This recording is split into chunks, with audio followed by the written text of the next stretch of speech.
Joe Rogan Podcast. Check it out. The Joe Rogan Experience. Train by day, Joe Rogan Podcast by night, all day. What's up? Hello. Pleasure to meet you guys. Nice to meet you too. Oh my God, we're live. Ladies and gentlemen. Introduce yourselves to everybody. I'm Danny Philippou. It's my clone Michael. You guys are not clones. Oh, well. Yeah, there's a big difference, isn't there? Danny acts like we looked... Well, we're identical twins, mirror image twins. Michael's the dumb twin. The unreliable twin. Danny's the arrogant twin. I wouldn't say... But ladies and gentlemen, we're here on the Joe Rogan Experience. I'm so, It's very surreal. I'm fanboying, yeah. We got young Jamie over there. We might pull some things up, and we're going to talk about DMT and elk meat. Did you guys prepare for this? No, yeah, we're writing last night. Yeah. I don't know, yeah. Mike was like, we're going to be at the Joe Rogan podcast, and all of your guests are really smart. I feel like people would be dumber by listening to us. There's a lot of dumb ones, too. Don't worry about it. Okay. that'll be the playlist we're in. So, tell me about you guys, the background. First of all, how did it come that you made that movie? Well, we've always wanted to make films ever since we were like little kids. Is that your first real film? That was our first proper production. Yeah. The fucking movie was awesome. It was so weird that you posted about it. How did you hear about it? I was just flipping through. I think I was just flipping through like the current movies on Apple TV. Yeah. And I saw my daughter loves horror movies, and so we like to watch horror movies together. And I was like, let's try this one. And we watched the preview, and she was like, oh, it's good. And then I watched it. I was like, that is a really good original movie. Fuck yeah. Fucking scary as shit. Oh, man, it's and crazy. It wasn't like any other movie. It wasn't like, oh, this is like 28 Days Later or oh, this is like The Exorcist. No, it's like very original. Yeah, it's something we've been like building towards making a movie for forever. And we've been writing scripts forever as well. We had a YouTube channel. So we started off making stuff as little kids. We've been obsessed since we were 7 years old with making stuff. Even before filming, we just draw movie covers and shit like that and pretend we'd act through a movie and look at the time and act for 90 minutes and then draw the cover for that. We were loser kids, yeah. That's creative. Yeah, I remember even in primary school, they had to bring my mum in. They're like, we're really concerned about Danny because I would draw the most violent, fucked up, movie covers. Or just someone getting split in half, trying to figure out different ways that I could kill these stick figures, or Yeah, it was and then we had a group of friends around the same age, 12, 15 kids, same age in the neighborhood. Yeah. And we do two things together. We beat the shit out of each other, backyard wrestling, and then we do make movies. And that's what if our friends wanted to hang out with us, they had to do it. I feel bad for them. And then they come together and we just fuck each other up, and then we'd film movies and stuff. So you've always been interested in some kind of filming and something, and so you started off with a YouTube channel. Yeah, well, initially we were just making stuff with friends, and then a TV show. It was called Tamuffy, 96 episodes. And where was that? Seasons. That was just It always says it's a TV show. It was never on TV. It was on our TV. It was on our TV. Yeah. We would play it for our friend's older sister Nellie, and we would just premiere it for her. And as we got older, all of our friends were growing out of it, and we're like, why are you still doing this? It's really immature. Everyone was growing up, getting jobs, getting girlfriends, and we were still trying to make movies. Yeah, we'd organise a big weekend with everyone, but everyone was 18. They'll go, in Australia, you could go out when you're 18. And we're like, look, guys, we've organised this weekend filming, trying to organise all these people. And they're like, no, I'm fucking going out. What the fuck doing this shit? and then we had to, we were doing a media course, after high school, didn't know what, we're like, oh, let's just pursue this thing. Even though film isn't a thing in Australia. So we're just filming stuff. It's a thing, but it's not. No one looks at it there's no entertainment. It's not like LA. It's not like LA where you go. First time we went to LA and everyone's talking about scripts. You're like, holy fuck! It's it feels like a different world almost. Or an impossible job. Yeah. Because at school, if you're like, oh, I want to be a filmmaker, teachers are like, what? You need to be an electrician. I remember that was one of our teachers. You should be an electrician, or you've got to pick a trade, because it just seems impossible. As a kid, it seems impossible to But it was pre-YouTube sort of stuff, and then we were doing I was doing just work experience jobs on movies just to get experience. Because no one will ever turn away a free pair of hands, and I'd always be like, I'll come on set for free. I just want to I want to see everything, how things work. So I worked with all different departments, and a lot of the people that we worked with, we used on our movie, because I remember like the ones that were like there for a reason, like they're like excited to be there, versus the ones that were like, like depressed and like don't really want to be there. It's just like a paycheck thing. So like I remembered like certain people, caterers, grips, all from different departments, and I was like, I'm gonna use these people when we do a movie. Cultivate the good ones. Yeah. Because like if you, on a film set, like when it's like where like the crew morale is so big, like if you have like everyone clashing and work against each other. But that being said, I think we did piss off crew a whole bunch of times now. Maybe, because it was supposed to be an 8-week shoot, it turned to a 5. But anyway, you're skipping ahead, man. Oi, I'm just saying. But yeah, so we went to. Wait, before that, so we had to finish this series that we did, and no one wanted to do it anymore. Everyone had grown out of it. So we started just finding different ways to express ourselves. We could never get a normal job. So my only paid job I ever did was, medical trials, checking into hospitals and testing out drugs that weren't on the market yet. Whoa. Yeah. You did that? Yeah, I did that for 2 years. What'd they test out on you? I stopped listening. I was like, You just whatever. let them try it? Yeah. They would tell me that like, oh, this could happen or this could happen. And I was like, just give me whatever. I don't give a fuck. Just give me some money. Danny would have crazy like side effects. It was like yellow once. Yeah, so you're yellow now. Yeah. Well, But like he was like once he was like we have ADHD, we're always shaking. But Danny was like once he was like this, like I went to visit him, he was doing like shaking, and I was like, "You're right." I was like, "Yeah, side effect of the drug." Anyway, it was like a muscle tremors all up through my arm, so I just couldn't physically. Yeah, I just couldn't. What was that drug? I literally, dude, I did not listen to they would tell me, they would send all these big pamphlets and we'd have to sign a bunch of shit, but I would never listen. I would never know what I was there for. I would never do this. Did you have any concern about doing that? No, I was more excited to get How some old cash. were you at the time? 18. Yeah, that's the problem. Yeah. You shouldn't let 18-year-olds make that decision. Yeah, 18 to 20 is when I did it. Well, yeah. it was a way for you to like Make money. write as well and meet like people, because there's a lot of interesting people that would go through there. But I just hate injections, so I don't know. I also did it to try and get over my fear for injection, because once they administer the drug, they have to like get your blood every 15 minutes. So like they'd put the cannulas in your arm, and they just keep taking out blood, and just testing whether or not things would go wrong. What was the worst side effect you got? He grew a third eye. Oh fuck! If I didn't. I remember they were administering it with like a cannula. It was a drip. They were dripping the injection, the drug in, and it was really fucking hurting.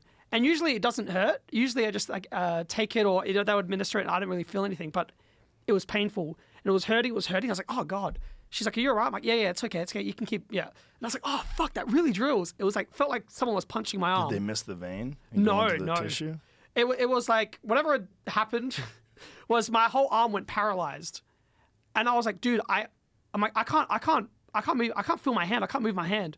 She's like, all right, well, just squeeze my finger. She put her finger there, told me to try and squeeze it. And I'm like, oh, I literally can't do it. So she said that, they're like, all right, quickly take the drug out. And they took the drug out, and I was just sort of sitting there with a paralyzed arm. And it probably sat there for like an hour, and once the drug had worn off, I got my feeling back. And you don't remember what that drug was? Fuck, I'm so sorry. I could dig it up my emails probably, but yeah. How many different drugs are they trying you? I did it for 3 years, so over 10 drugs, I'd say, different things I tried. It was like you go on there for like group, like sometimes batches of like 4. See, I was doing the work experience on set. But mine was free, so Danny would do the stuff that got the money. Yeah. Or that. I think whatever that was. The longest time I was in hospital for, it could range from 3 days in hospital to 2 months. So, one time I was in there for 2 months. For what? For the drugs. So you just stayed in the hospital for 2 months while they administered drugs? Yeah. And then they pretty much just wait to see what the side effects are going to be. If they think you have to sleep in the hospital and stay there? Yeah, you just stay there overnight. How much do they pay you for something like that? $150 a day, $120 a day. Between Australian, so what is that? 100 US or something like that. Less than that, yeah, $90 USD a day. For months? Yeah, 1 to 2 months. But yeah, wait. No, it is crazy. Like there was that famous case. I don't know if it was in where it was, but the patients, because they do it like in a row. They'll test one person, then half an hour later test another, then another, right? And then people started dying off. And like they knew it was like going down the line, because like someone died, half an hour later they died. That was like a freak Imagine being example. the last guy, and they go in and they go, look. Yeah, you're about to fucking die. Yeah, look. No, there's this side effect. You're How probably many people died? Well, I don't know what story specifically this guy's talking about, but the trials that I was checking into, no one died. The worst one I heard of was they test it on mice before they test it on the humans, and they had to bring everyone back into the trial and say, hey guys. And I heard this from a friend that recommended the trials to me. He's like, guys, we don't want anyone to worry, but some of the mice have gone blind, and yeah, so everyone was sort of waiting to see if someone was going to fuck up their sight. But And everyone this was after you'd already gotten the drug? yeah, well, no, it was this is a friend's experience. Yeah, they'd had the drug and they brought everyone back in like a week later, and they said some of the mice have gone blind. Jesus. Yeah. But, you know, what was the best part is when... the best part was when... The blindness was the best part. No, the best part is when the drug goes wrong and then you get to leave early. Because you'd have to stay for the 2 months. Like, all right, this drug's too dangerous. We're not going to test it. And then you get paid for the full amount. Wait. That Yeah. makes no sense. The It drug does. goes wrong. Yeah. So, like, that one, when they administered it and my whole arm went paralyzed, they realized they couldn't administer that drug to everyone else. So the trial got called off. But you got paid for the full month. No long-term side effects? No. Oh, look at him. Oof. I don't know. I've never really questioned it until you're looking at me like I'm crazy. Come on, man. What's it's just the drug Well, trial. if you pay attention to drug trials and like Yeah. how many drugs get approved and then pulled because they find, I mean, that's just after approval. Yeah. And you're way before approval. Yeah. You're guinea pig. I was a guinea pig. He was the That's so guinea pig crazy. after the guinea pigs. Yeah. It was yeah. I love Mice it, but and humans. it's a little bit of a safety net to be like, oh, it's tried on hamsters before. Yeah. But yeah, it was pretty dodgy, but it was the only way that I could make money. No, you could get a normal job. No, yeah, I you could have know. got a noble job. No, I'm telling you, Joe, I Yeah, cannot well, get a normal our job. minds would never let us do that. Like, I could never. I don't know, like. Focus. Yeah, folks, like you're always just seeing life through like as a movie scene or something like that. The one job I had 2 jobs. One was recycling like bottles. And then the other one was it was in between the years of the media course, and I was like I got like a job illegally, like rolling dirt. You know, like before they build a house, they like roll dirt with like like flatten earth. And I was in that machine on this hill, flattening earth. And then I was like to make time go past. I was like in my own like imagination world, like in a movie scene, like you know. And I was just like playing a movie in my head, and I was going closer and closer to the edge. And they started ringing, like they were talking to me on the radio, dude, stop, you're going too far past the, you know, you're going to go off the edge. And I rolled the fucking machine. Oh, Jesus. Crashed it. And then, to me it was like exciting. I was like, oh, something happened. I feel like that's more dangerous than my drug trials. No, you because, rolling fucking No, because cups. if you pay attention, like if you paid attention in your drug trial, you're still going to go blind maybe. Yeah, well, no. It was Like, you know what I mean? It Like, was- my I thing was never like went- yeah. inattention. It's like that's way safer. Yeah, but I actually want to check back into a trial now, and just to try and get some writing done, because you can't. You want to do it again? I do want to do it again. Yeah. You just meet interesting people in there. Like, who are these people that are in there? They're dumb people that are getting injected with experimental drugs. Don't do that. Don't do that again. Well, no, I think it's like you can't go anywhere. There's no distractions. You're just in a hospital bed with your laptop, so you have to get some writing done. Look, Can't you man. just check yourself into a hotel? It doesn't work because you could just walk out. You can't leave this trial. Yes, you won't- can. You'll get fucking shot. No, you won't really, but yeah. Look, man, if Joe Rogan tells you not to do it, don't do it. Don't Write do it it. down. Don't Yeah, do it. Don't do it. It's advice from Joe. Are you guys both left-handed? No, I'm right-handed. We're mirror image. We're twins. mirror image. Interesting. Yeah. No, wait. I'm left-handed. Yeah, well, I'm right-handed. Yeah. But yeah, the left-handed is your. We're split. We're split like because we're mirror image, but I guess I'm more physical and Yeah, I'm like the nerd twin. Danny's more the brains. Like I'll get hit by cars for videos, and Danny will record it. And tell him to go faster. If he's not And getting every hit, time we did a car hit, we'd have to we'd step it up a little bit. There was one nasty one we did, and I was like, I know that if it does half-assed, Danny will go do it again. So I'm like, oh, let's just do it a good. And usually I have stunt performers for car hits because you usually you before you hit someone in a car, you brake a little bit to dip the bonnet down. And this guy wasn't a stunt driver, and I was like, just do it. And then he hit me, and I was like, woo. It's an interesting thing for car hits where it's because you lose where you are for a flash second, you know. It's called getting a concussion. yeah, did you? I gotta show. Wait, do you have the video of it? Yeah, You it gotta was look at the extreme car dares. hit. It's a pretty brutal car hit. It was a brutal one. How many times have you been hit by cars? 24, something like that. What the Not that fuck, many. dude? But that's like a stunt man. Michael's a I'm a accredited stunt certified. performer. In Australia, you have to get certification to get stunt, a stunt license. In America, you can just say I'm a stunt guy, and then I You're a guess stunt- if you're bad, they just won't call you back or something. So was getting hit 24 times a part of that Also, accreditation? some of the stuff was martial arts for 6 months, body control, stunt reel, being on set for 10 days, a letter of recommendation from an assistant stunt coordinator and a stunt coordinator. You have to get set on fire. You have to do high falls. You have to get your bronze medallion, swimming. So there's like there's like 5 categories you have to do. It takes a few years, but I was driving I was production running for a TV show, and I met a stunt guy, Judd Wild, and we just like got along. So I was interested in stunts. We've been doing stunts since we were little kids, and I showed him some of our old videos, like pre-YouTube, and then he's like, "Dude, you should get accredited." And then he helped me get my accreditation. I was like doing some editing for him, like some stuff, and then for our videos, we would get him and we'd create. We were introduced to the stunt world through Judd, and like we've worked with over 100 performers now, and like special effects guys, and we would create different, like our videos on YouTube. We'd always go like with a new, how do we do like a sinking set where we can fight and the set sinking and filling with water, or how do we do this stunt rig, and we'd like innovate and like create different things. So we're looking forward to doing an action movie because we have a cool team. We're attached right now to the Street Fighter movie. Really? Yeah, for the Capcom video game. And Hold on. Do you have video of you getting hit by a car? Yeah. Let me see this. Because the thing it's called. Here we go. No. Not This is this a one? bad one. Wait, go ahead. No. Let me see this Oh, yeah, one. this one's fine. I Let's mean, see you this can one. tell me a better one after this, but this one's Okay. fine. Let's see this one. This is not him. The next one will be him. Yeah, so this is with a stunt performer seeing who could get hit faster. It's not faster.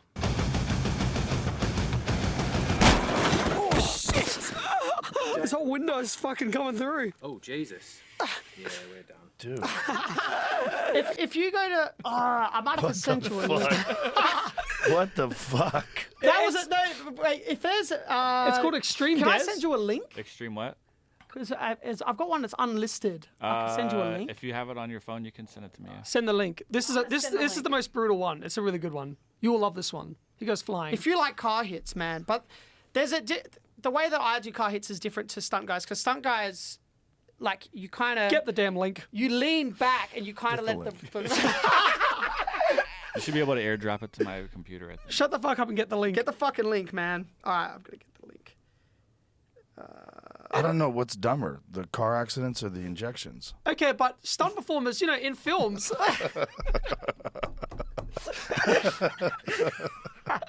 You guys are fucking out of control. But stunt performers in films, get run over by cars all the time. Yeah, that's not good either. Yeah, no. You don't like the practical elements of filmmaking? The practical elements. Like- Is that what you're going to call it? There's Yeah, CG stunt fight scene guys. or like a Yeah. practical fight scene where they're actually, going Right. hard. That's a profession. Yeah. Right. You don't want it to be. You can always tell. See, okay, I've got a link. What do I do? You can airdrop it to my MacBook Pro, I think, if possibly. Get it up, Michael. I copy the link and Yep. then I. And then when you go to share, you should be able to airdrop share. Oh, okay, gotcha. Share. And it should I'll pop keep up. talking about how dumb we are while I share. No, well, I just think that we always respect when you see things done practically in terms of stunts. Whenever it turns too CG, Yeah. there's a disconnect. Right. Yeah, and so stunt performers that really, really innovate their craft or really put their bodies on the line or build up to a really big stunt, for our film for Street Fighter, we know we want to do a whole bunch of practical stunts. Yeah. And we've started designing the fight scenes already and figuring them out in our heads. So we're so excited to do what we do in the backyard, but with a proper budget and a proper team. So you guys are doing all this fucking around and having a good time and creating all these things. How does it get to talk to me? So we always wanted to... Oh shit! We always wanted to get into filmmaking and make films. The YouTube stuff was a really good way for us to build up as filmmakers. It was an accident though as well, like YouTube. We just posted because we were doing these fake fail videos, like pretending things went wrong when they didn't, like sticking a knife into a toaster, things like that, and just putting them on Facebook. And they were going really viral, but no one knew where they were coming from. So our friend said, you should do a YouTube channel just to show who's making the stuff. And we didn't expect anything from it. Like, we were working on short films and things like that. And then inside a year, the channel got how many subs? Yeah, 1 million subscribers. A million subscribers. And then we're not even putting that much effort into these videos. What if we actually focus on it? And then we went down the rabbit hole of YouTube forever. But the end goal was always film and television. We never set out to be YouTubers. But the world's so fun, you know, and it's instant gratification. You see growth, comments, likes, you know, and then, Right. you know, and cool opportunities to like go to cool countries and do like awesome but things. you end up just like you're chasing trends, and you're just following the algorithm, and you're not really expressing yourself towards the end. So that's when I I was don't know like, if we were doing that. oh, we were towards the end. We Don't were even more, lie. It was more like you could, yeah, like it was like our videos are like crazy, like action comedy, but stunt stuff that we don't like. The movies we start like watching is very different to the stuff we were making. So if we couldn't do like a deep serious thing on our channel, like because people just click off straight away. You know, you have to be like someone has to jump through a window like within 3 seconds. Could never express myself personally. Like I wanted to have scenes where two characters can sit down and have a conversation. But with our YouTube channel, we weren't able to do that. But hold on, you say weren't able to. You just didn't want to because you didn't think it'd get as much engagement. Well, I think that the audience that we built would be like, what the fuck is this? Well, how do you know? We posted some like longer stuff. Yeah. But you know what? It's actually true. We never did like never went for it in that way and tried to do it. But we just saw once we had like a minute intro, like a slow intro, and then you see the attention rate, and it's just people that Right. stay past the first minute watch the whole But thing. you were captured by that. Like, so that the attention span was what motivated you to either do or not do something. yeah, Yeah. because it affects your reach. And you're, it's Even like though- you're chasing the algorithm. But we would never, like YouTube would always tell us things we'd never listen to them. Like, oh, if you do this, you'll get more and get. But When we you just- mean me, you two, like someone contacted you and Yeah. tried to coach you on how to do it? Well, the first year, we didn't put ads on our videos at first. YouTube was like, at first, like, dude, put ads on your stuff. We're like, no, we're not doing this for money. We want to just, like, We're make artists. Stuff. We're just artists, dude. We're Crazy artists. artists. We're artists. Now- Now, and- as soon as we turn We're on artists who get monetization, hit by cars and we practice medicine. can I see? Can I see you get hit by a car? The good one. I didn't see it in here unless I missed it. it's the very beginning of it. What wait a link- second. what link did you send, no, I Michael? sent the wrong one. Yeah, I sent I that was scene. this is what I'm talking about. He's the unreliable twin. He's so stupid.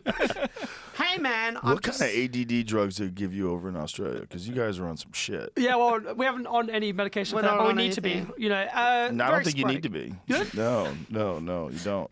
No, what you have is a superpower. But it's too sporadic. Everything Yeah, but goes. that's okay. Airdrop- That's okay. That's Airdrop a okay. copy? Because that creates creativity. Right. Yeah, and it you- also does this on podcasts. Yeah, it's okay. That's all right. Oh, no, wrong one again. When was the last fist fight you were in, Joe? Fist fight? Yeah, when was the last brawl you were in? I'm not really a brawl person. But you I have What do you been think he in goes one. to bars Wait, and I want to fist know. fights I people? want to hear about his last fight. I avoid fights. I haven't been in a fight since I was in high school, other than like an organized fight. Oh, right. So it was in high school was your last fist fight. Yeah, What were you like fighting like about? a fist fight with another kid. Yeah. What happened? Why'd you do it? Oh, I don't remember. Just some bullshit. Did you win? The last one I did. But the Yeah. one before that, you got beaten. I've definitely lost a bunch of them. That's how I got into martial arts. Getting my ass kicked. What, and why would you get your ass kicked? What was the... Oh, it was just getting bullied. You know, some kids would find you and beat you up, or try to beat you up, or Yeah. things along those It lines. seems like Nothing serious. It's like a thing in high school. Hey, like you're automatically That's tested. junior high school too. See, okay, so this is you right here. Oh god. Yeah, the Let me see. quality. This is supposed to be like, yeah, okay. Shut the fuck up and play it. Let's go.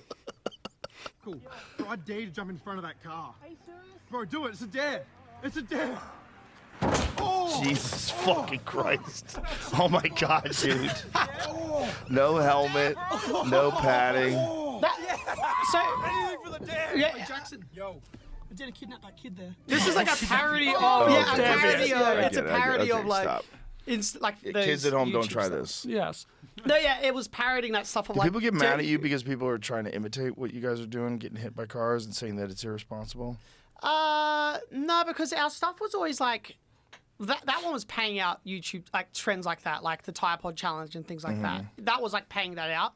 Our stuff was always like a filmmaker, like it was like stunts and things, but it was done through like a scene, like a movie scene and stuff. It wasn't like Got it. Jackass, where it's like just go jump in front of You've it. said like Right. like 64 times That's okay. in that one sentence. Like, what's your problem? do I have to like lay you out in front of Joe right now? Like, you can give it a shot. Would you start commentating if me and Michael started brawling right now? No, I'd probably separate you. Oh, that's very nice. It's responsible of you. He'd probably jump in. I don't want you to break any wires. Would you, you know how there's the influencer boxing scene? you know, should they do something like that in UFC where different people that are more behind the scenes fight each other? No. So, you versus Bruce Buffer. No. Would you watch that? No, you want to watch people fight that are actual fighters. You don't want to watch people fight. Dude, that I suck. feel like if you were going to fight Bruce Buffer, that would sell really Bruce well. Buffer's my friend. I know, but- I wouldn't hurt Bruce Buffer. That's an example. But do you know what I mean? People would want to watch that. Yeah, but Idiots. that's like a thing where it's like the YouTube stuff is. Yeah, you guys are thinking too much about likes and engagement. Yeah. No. man. But let's switch get it up, let's man. get back to Talk to Me. You So- know we're friends with Israel Adesanya.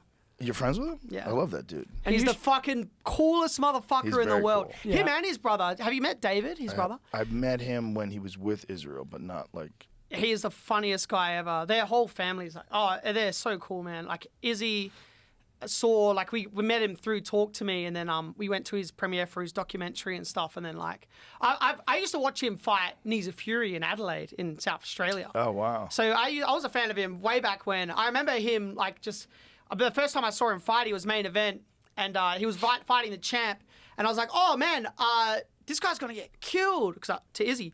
But then Izzy just flying kneed the dude in the face, like first round, and the guy didn't get up for half an hour. Everyone started leaving. Fuck, that's crazy. It was so like savage, and the way that he moves is like, and there's like a flow and a rhythm. Like the last fight we went to, it was unfortunate what happened, but when he came out like moonwalking, it was like, oh man, he's got such a fucking vibe about him. He's the best. He's a coolest, stage presence. coolest guy ever. Yeah, man. yeah. Yeah, he's so We awesome. want to cast him in something. Yeah. Yeah, it's a good idea. Because I feel like he could act. Fuck yeah. Yeah. Yeah. Dude. And do his own stunts. So, did you guys write Talk to Me? How'd the idea come about? There was these neighbors that we watched grow up, and one of them was experimenting with drugs for the first time and was having a negative reaction to what he'd taken.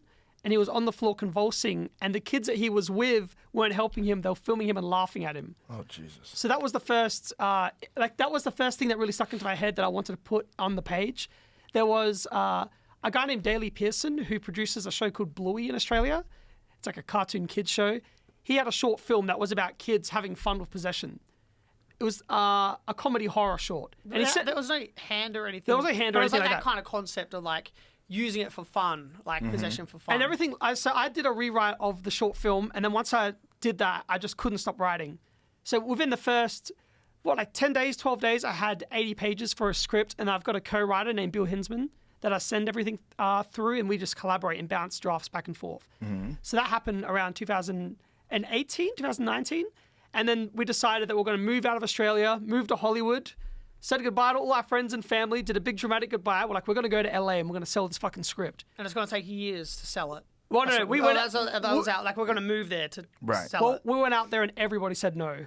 Every studio said no. We couldn't get meetings anywhere. There's like a low budget place called Shudder that do like low budget horror films. We couldn't even get a meeting in there. So it was, Well, being a YouTuber, it comes with there's like a stigma attached to Yeah. it. If you want to Yeah. break outside of it, there's like a stigma for being a YouTuber. Because Right. like people knew, like we can keep an audience's attention for 5 minutes, but a film is so different. Like people will go, yeah, you're a YouTuber, not a filmmaker. But then like there was one studio that was like eventually. but after become a that, film. we reached out to Causeway Films, who Michael did some work experience on this horror film called The Babadook. And Oh, I love that movie. yeah. So Michael was. I was not work. You were work experience on the Babadook. I was production runner. Well, Michael was paid to drive around actors. Yeah. And Danny you did lighting. I did lighting. Do you know work experience is like an intern? Right. Yeah. Yeah. So that. So we reached out to Causeway Films and said, we've got this project. We sent it through to them. They were surprisingly interested and surprisingly took a chance on us. They helped us develop the script further. So we did another draft. And then like probably after 3 months of them, we were ready to go. And by then, a company in Hollywood reached out and we're going to make it. But they started giving us creative notes that were pushing it into a bit more of a typical direction. They weren't bad notes at all, but it was sort of wanting to explore where the hand came from, explore how to beat it, explore who the demons were. And it felt too typical, whereas I really wanted the kids to be out of their depth and over their Right. heads and not understand what it is that they're messing with. That was part of the intrigue of the film. It's Yeah. like, what is that? Where'd they get that? And then you don't really explain it that well, which is kind of cool. Yeah, which is what we wanted to do as well. Because That there's also always that seemed scene. like typical, like what kids would do if they were partying and someone brought something fucking crazy out, there would be a lot of confusion. Yeah. Instead of having like a clearly defined origin story of it. Yeah. Or like the scene where they go to the library and they dig up the old archive footage, or Yeah. hey, this was back in the Yeah. day, the 18th century. Like, Yeah, it's so Yeah. yeah. we know what it is, but even the kids, they have an idea of what they think the rules are, but that's not necessarily the rules. That's just what they think they are. Right, It's basically. perceived, and everybody's body reacts differently to drugs. So one person's experience with weed will be different from another person's experience of weed, and so we wanted to sort of have that sort of vibe with the hand as Yeah, well. like they've got rules based on like, when I do it, like that's it, like 90 seconds, you're good, man. Like, but depending on your mental state or the way that your body reacts to it, Yeah. it's going to be very different. So, and it's also that thing of like how people, if you see someone drunk, like you're with a friend and they're drunk, like you find it funny, like someone's drunk and that. But if they're like, say their family's religious, I remember a friend's family who was very religious. They came and he was like drunk in his underwear, vomiting, and we thought it was funny. And then I looked over and his mum was crying because like she was like, that's not her perception of it as well. It's like that's what it sounds like, a devil in her son or something. Like he was like so like fucked up.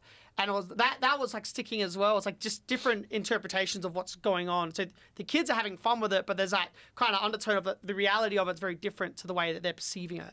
So when you're creating something like this, like when you're creating the script and the storyline, do you guys disagree with direction? Is it, how collaborative is it? Well, I can't ever write with Michael. So we'll just butt heads too much and we'll start fighting. So my co-writer, Bill Hinsman, him and I will work on stuff together, and then when we've got a draft, we'll present it to Michael. Yeah. And then he just starts fucking tearing into it, saying it's boring and it's shit. And... If you like, because when you're like creating like the story and stuff, if there's no like set ending, I'll have ideas and Danny will as well. So it'll kind of be in two different directions. Like it could get yanked in two different directions. But if Danny does like, because we write scripts separately, then there's like the outline. It's like, oh, okay, I know what you're going for, and then add notes that way, as opposed to like trying to veer it into a different thing. Yeah. And then also writing's so personal and you're exploring really personal themes, and Michael and I just don't get that deep and personal with each other. Even though we're brothers, we'd find that really awkward, or we just don't have that sort of relationship. We have more of a working relationship as opposed to... And that's like, it's our whole lives is filming and stuff. So there's like, we don't go, oh, let's go hang out at a whatever. Like, we're always traveling together and stuff, but we don't like, oh, let's do this together. It's always film related or video related. So are you, like, at the end of it before you start filming, do you guys have to get approval on the final script? Is it like... Did they have to give you the green light? Like, what is the process between you come up with the concept, creating a script, them give... Okay, we're back. So do we like continue the sentence like it just happened, or do we... No. Where were we? Do you remember where we were? I tracked something down for you. This is one of the drugs I took. What is it?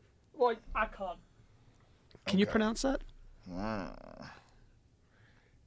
No. Yeah, this is... Spell it. I'll try to look it up. Well, it says phase 1 single randomized open label study to assess the pharmaceutical... Well, I don't even know what this word is. Pharmacokinetics safety and tolerability of ABP 787 deuterated... Oh, boy. Dextromethorphan hydrobromide quinide sulfate. Did you get that one, in Jenny? healthy volunteers. Well, this is what... So I thought I was never listening, but I was listening. I just didn't know what the fuck they were saying. That's Yeah. the drug. Yeah, they would tell us stuff like that. I wonder. That sounds like something they're definitely going to pull from the market. That sounds like one they get sued for. How do you even come up with a name like that? Like, oh, it's cool. Unless it's like It's on purpose to trick people. No, I think it's like... scientific. Yeah. Oh, no. It's like how do we get every letter of the alphabet into something that sounds like... That doesn't even sound like it's a word. But that's one of the drugs I took. That was the one where my arm got paralyzed. Sure. So that's okay, though. Okay. Okay. Where were we? We were talking about Talk to Me. We're talking about how the process from going from... Okay. How to get the script picked up to actually shooting. Yeah, so we got there was past a blackout.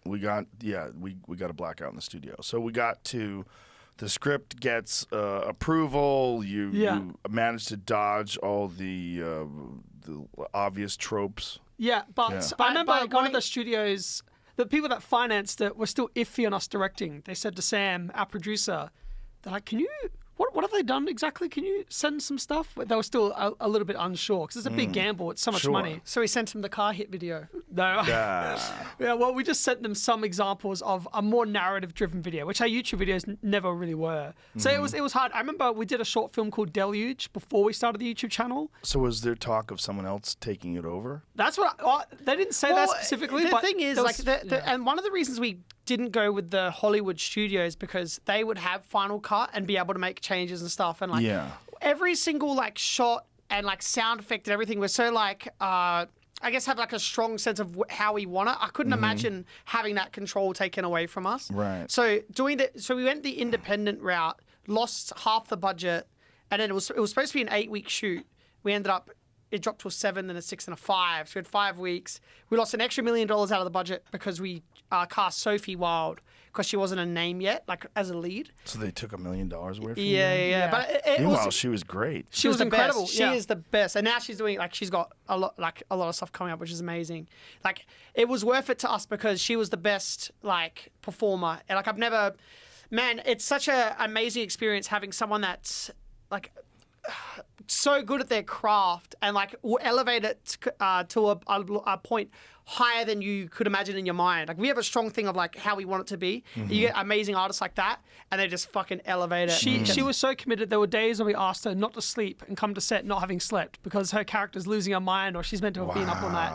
So she would do that. There was a scene where she starts hitting herself and she was so committed she started beating the crap out of herself for real. She was just so caught up into the character in the moment. Yeah, so, she was and because it was such a short shoot, we had to really, and it was during COVID got down but coming back up. So if you get COVID, then you can't come to set for a week, or so it was like Survivor on set. People, there was 1 week we lost 7 people, and that was on Friday. I'm come Monday, there's gonna be no one left. We're just losing so many people. Everyone was constantly getting tested. I mean, if the production shut down, we weren't going to finish it. We weren't going to make it on budget. There was budget set aside for certain emergency situations, but it was really, really tight. So we had to reinvest all of our fees back into the film. Our producer reinvested all of our fees back into the film to make sure that we could get Sophie. And it was just a race for the finish line. It was there was days where we had to shoot 8 minutes of the film in one day. Well, usually on a film, it's supposed to be on average, 90 seconds, something like that per day of filming. So how did the film get so popular? Well, so we had Was it just word of mouth? We got picked up from... So we got into Sundance Film Festival, which is a really prestigious film festival, one of the biggest in the world, Sundance. Yeah. And we got into that somehow. And then there was, I think, word started spreading there. So we were getting contacted by... all the agencies, all these big, talent agencies. And we're getting and they were getting people to reach out to us. So we're getting 200-300 emails a day of people oh, sign with us, this thing. So the word was spreading before the movie no one even saw the movie. I think they spoke to the people at Sundance, what's a buzz title or something, and that came up. So when we got there, it was this chaotic, a strange... Everything we're trying to achieve in our life, being in film, was it was scratching at the door forever. It just blew open, and then everything was the most fucking. It was surreal. the most overwhelming. We spent all of Sundance because we had the crew there and the cast. So everyone was just crying the entire time. It was so overwhelming, and even all those emails, all these people reaching out, all these heroes of ours, or all these companies that you've seen so many products from, saying, "Oh, do you want to look at this script? Do you want to look at this?" It was the first time I got so overwhelmed. I couldn't even open emails. I couldn't look, or I was so... Did it just feel surreal? Everything felt Jordan Peele sent a message randomly, and then Ari Aster, who did Hereditary, he came to the premiere, and man, there was all this hype around the movie before anyone saw it. I was man, I would have rather it be no one knows, you just go in not knowing, expecting anything. But there was this really high expectation going into it. We were sitting at the back of the theater just cringing, man. It was the most painful experience because it was the first time we were going to be exposed to critics and harsh critics, Sundance and things like that. And we wanted audience members just in the theater, but I think it was all just industry professionals. So it was terrifying. It was. I was troughing so bad throughout the screening, thinking it was playing like shit. Yeah, people would get up to go to the toilet, and they open the back door, and then light would go over the crowd. We're oh. Yeah, it's just constantly people are moving around. I'm like, wait, is the movie boring? Why is people leaving to go to the toilet? But I think, and it was like a midnight screening as well. Like they play it at midnight in Egyptian theatre. It was like a big famous theatre. And like it was midnight, so it was late. People like a little bit maybe drunk, or you know, so it was like a weird. But yeah, that whole night I just remember being really emotional and troughing a lot and cringing and Troughing? in film. Like this Peaks was and troughs, peaks isn't and it? troughs, peaks and Oh, I valleys. see. Yeah, Oh, I see. it was like troughing and feeling really down. We went up to Ari Aster to apologise to him after the movie. I literally got up to say, I'm so sorry you got dragged here because of all this hype for no reason. I went to apologise to him. So I walked up to him. I'm like, bro, I'm so sorry that. And he's like, that was amazing. And I was like, whoa, what the fuck? And then he's. So you thought it wasn't being received well just because people were distracted and moving around, or just you guys were hypersensitive? hypersensitive and Yeah, focusing on small things. Yeah, anything that was like, you know, like a crackle in the speaker or someone going to the toilet was like You're a tsunami hitting. overthinking. It was such a Right. very heightened emotional moment that every small thing I was like, this is playing like shit. So when did you realize that it wasn't? When did you realize that this is a hit? When at that night, our producer said A24 want to make an offer on the film. And I was like, what the fuck, A24? Which is, we would joke about it on set. Oh, this is very A24, this film. This is a very A24 shot. Do you know we- A24? No, what's that? So they're a distribution company. Oh, no, they're also like like a they're like a production film company. Yeah, yeah. production company. They're like the most They're a studio. prestigious, like kind of indie studio thing. Like Okay. so, like it's like they're really selective with their talent, and it's kind of like art films. Like Like, can you give me an example of a film movie? Ex Machina. Oh, yeah. here we- Oh, yeah. Ex Machina, one of my all-time favorites. That was what, yeah. I've watched that movie like 10 times. Yeah, it's incredible. God, I fucking love that movie. Witch, that's another great movie. Hereditary. yeah, they got all Alright. good stuff. Uncut Gems. Uncut Oh, Gems. Yeah, yeah. shit. I love that movie. Yeah, we love all Bunch of these awesome films as stuff. well. So, Oh, See, so we- they make dope movies. Yeah, they Yeah. make amazing movies. Oh, Everything Everywhere All at Once, too. Oh, Yeah. shit. The Daniels. So that's the thing. We were at a party once with all those directors and actors and stuff, and it was like we never felt more out of place because they're like, you know, I know we're stupid than proper film directors. We feel so unsophisticated or on a... That's good. Yeah. I is know. That's just authentic. But you don't You don't have to be a Exactly. stereotypical movie-making human being to make a great movie, obviously. Yeah, thank you. yeah, it's like a thing. Like I remember Adam Sandler walked in the room, and I was like, "It's fucking Adam Sandler." I'm like, I want to say something to him. And I was like, it was like meeting you. And I was like, he came up, and I was like, "Hey, bro, big fan." Yeah, well, and he's yeah. like, "We're having fun." He would walk past. I was Yeah, like, it was exactly that. Michael starts being a Yeah, true I was like a fanboy, fanboy, cringing. fanboy When he was in guy. here, like, oh, I can't believe I'm here. I'm like, Michael, fuck, be professional. What are you doing? yeah, like look, we have to like wear a suit and like sip martinis or something. I don't know. No, just be yourself. Be yourself. Be annoying, you know. Yeah, just be yourself. Yeah, gotta be, Fuck well, I all do have a that. nightmare of being ourselves. I have a nightmare of like you like chewing me out on something, and then you know, it's like then there'll be all comments on YouTube like, "Hey, look at this fucking guy getting Yeah, chewed yeah, out by I a Joe know. Rogan." Look, yeah, fucking What the showed fuck? you. I had a nightmare of being here as well. Yeah. You guys have a nightmare of being here? That's Yeah, hilarious. Joe. Well, Wait, so whatever you say, like I agree with, man. Yeah. Please. well, don't worry, it's working great. No need for nightmares. This is fun. So the film, like, I don't think anybody told me about it. I'm pretty sure I just found it. Clicked it. That's so insane that it was on there. Yeah, it was because we always look in top horror movies, and it was one of the top movies. It's cost $90 million worldwide now, Wow, which is like, man, that's I never. incredible. When we and the critical reception as well. It's on like in the like we. Stop. It sounds like you're bragging. You know Rotten Tomatoes, how they it's yeah. in the 90s, 94% or something. Yeah, I think that's one of the things that I saw when I clicked on it. Yeah. that Rotten Tomatoes They gave put it the a thing- really high rating. Yeah, which is like. So I was like, I'll give it a try. And then we watched the preview, and I said, fuck yeah, let's watch this thing. Oh, hell yeah. It seemed so interesting. And it was so good, dude. You guys nailed it. And it was so original. Like, that was the most impressive thing about it, is because you're taking this this sort of genre with, you know, possession and demonic possession, and you turned it into this very unique thing. Yeah, Like, it wasn't like anything else I'd ever seen. It was really fucking good, man. And I love the fact that you guys were so young, and that it was just, it was completely out of your mind. You know, it wasn't like you were trying to make some derivative thing. It was really good, man. Oh, thank you. Like that was the thing. That was the risk. Like when we walked away from the studio, it's like that was guaranteed theatrical release. And we're like, oh, let's do the indie thing. Even shooting in Australia was a thing because Australian movies don't make money. When we reinvested our fees, our lawyers like, don't do that. He's like, don't do that. Australian movies don't make fucking money. He said 8% of Australian films make their budget back. But again, like the money thing was like whatever. Like, if we wanted to make the best movie, and like that was the most authentic thing, was doing it in Australia. But the accents, for some reason, don't translate. Even Australians don't like watching Australian movies. Sometimes Like, there's a Really? there's a cultural cringe or something. yeah, because we don't sound cinematic. We don't sound epic, or Yeah, but that made it more authentic. Like it really was kids just hanging out, partying, doing something insane. Yeah, and I think there's a take on that as well. Like, what would kids do if this was real? And that's Right. exactly what they'd be doing. Yes, It'd exactly. be, especially now where it's like, we all have that kind of thirst for attention and engagement and clicks.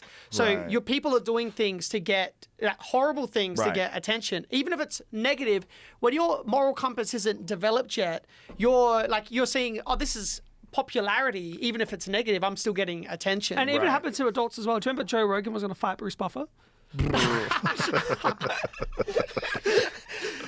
But So it was, how long did it take? Was it a slow build? How long did it take before it hit like 90 million? Was it like I think it's It's been in been- cinemas for a while now. it still hasn't It's still come in out. cinemas right now. really? Playing in some theaters. Yeah. I think every week they like drop it by half the amount of theaters that it plays in. Oh. And the way they promoted it was like, I think A24 does more like, again, this whole world, like making stuff where that's our like whole lives, but the stuff after, all this stuff, I have no idea what, like this is such a new process for us, like marketing and release and all that stuff.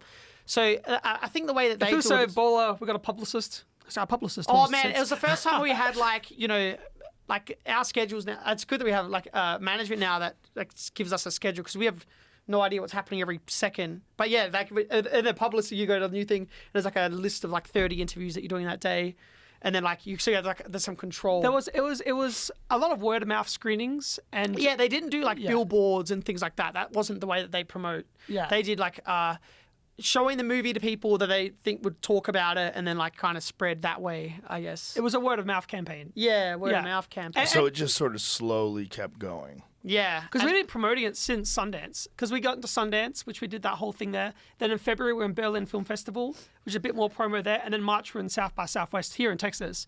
And so all those screenings just came word of mouth. And then they were just, And then around July, like, I we guess built up. it did really good in South America. Like Mexico, Peru, like all those places. And they went hard on the marketing. There's a company called They're the Diamond one- Films. They'd made like a giant hand that they were parading through the streets. It was so fucking awesome. I was like, man, I want to go over there. Like, I want to get a picture. Like, they had like a whole like a bus stop where it was like 4 bus stops with like hands in between them, like all in the row for the film. Big So walls cool, of man. it. Yeah, Very Mexico different to went the- hard. They went, yeah. I was like, man, next time because we're gonna do a sequel, Mexico.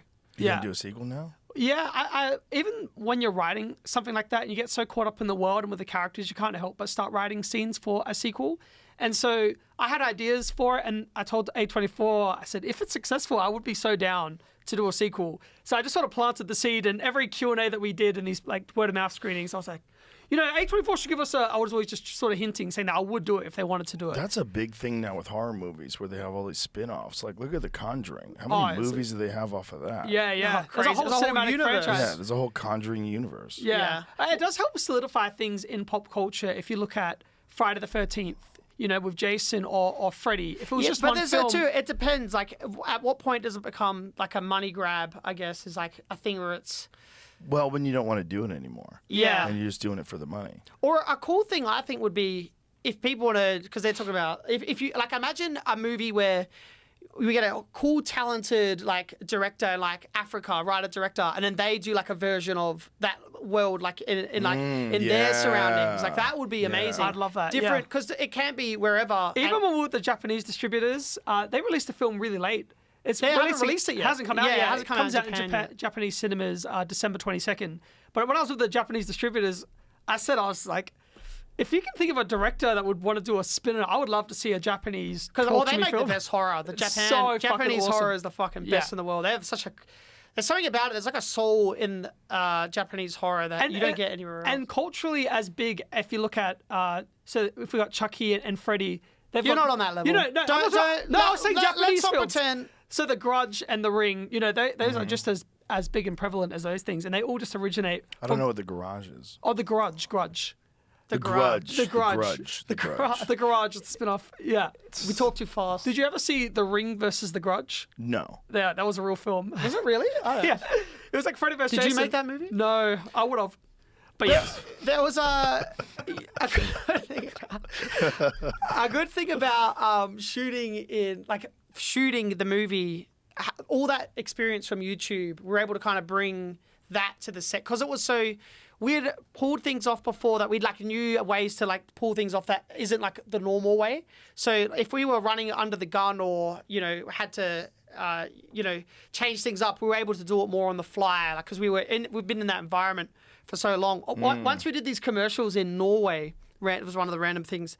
We did these Norwegian commercials with Magnus. Do you know the chess player Magnus Carlsen? Mm-hmm. So he was in one of them, and it was promoting like an internet brand, and we went there. Altibox. Yeah. And so we went there, and like we wanted to have like this exploding bookshelf, and they were showing us like special effects, like and all that little sparks, like pew, pew. And we're like, no, dude, it has to be huge. The bookshelf has to explode, massive, big. It's like 50 of those put together, and it's like, yeah, but like big. And every day we'd see him in pre-production, we're like, big, has to be big, has to be big.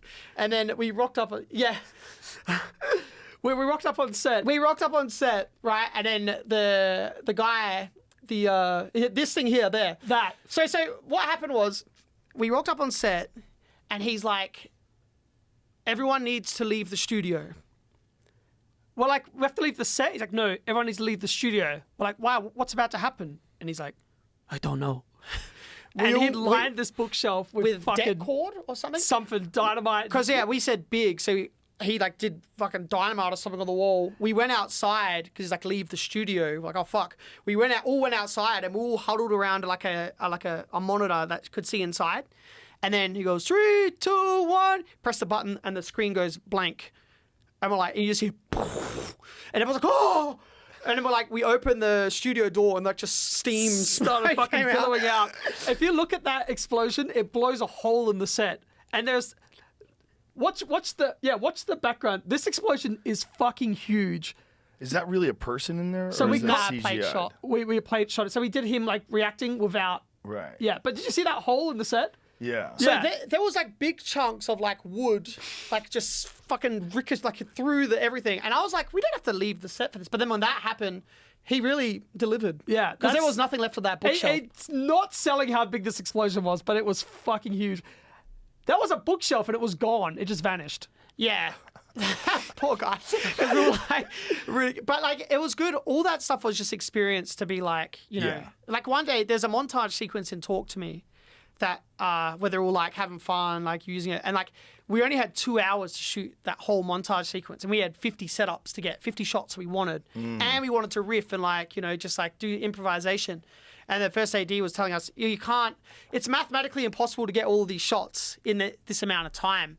And we're like, let us control the set for these 2 hours. And we just had a boombox, and we were just like, 2 cameras, and we were just like, get in there, get out, get the friggin', get in there, makeup change, go, blah, blah, blah. We had jibs and the grips, like, and we just like had this like momentum and we were able to like just like shoot this. And I think that energy translates through the screen instead of just like, set up. Actually, you're having fun now. No, the montage was one of my favorite parts. It was just very creative. Oh yeah, it was so fun. And having all the actors riff it and be in that, there was a certain energy in the room, and capturing it was incredible. Yeah, I think. But then Sam, our producer, pulled us aside after that scene. And she's like, "This is not how you run a professional film set." No, but she wasn't being a bitch about it. It was true. No, it was the truth. Yeah, it was true because the first AD's like, "What the hell is happening?" Everyone's like, "What are checks?" And I was like, "Don't worry about checks. Don't worry about this. Just trying to know." Yeah. Once we get into the edit, who cares if something's not perfect? It was like we need to get every single shot that we want for this. Okay. Oh, boys, this is a cursed interview. Does it feel like something's trying to stop this from happening? Not really, because it keeps starting up again. It's just Yeah, we just shitty need a break. power You need to system. have a Yeah. little bit of a break every now and Joe then. does that when his guests are shit. Yeah. Oh, it's a blackout. Where were we? We were talking about the montage sequence, I believe. Can I just say something? Have you ever recorded one and then you lost all the footage of like a podcast? No. Yeah. Once we filmed a video for Deadpool, promoting Deadpool.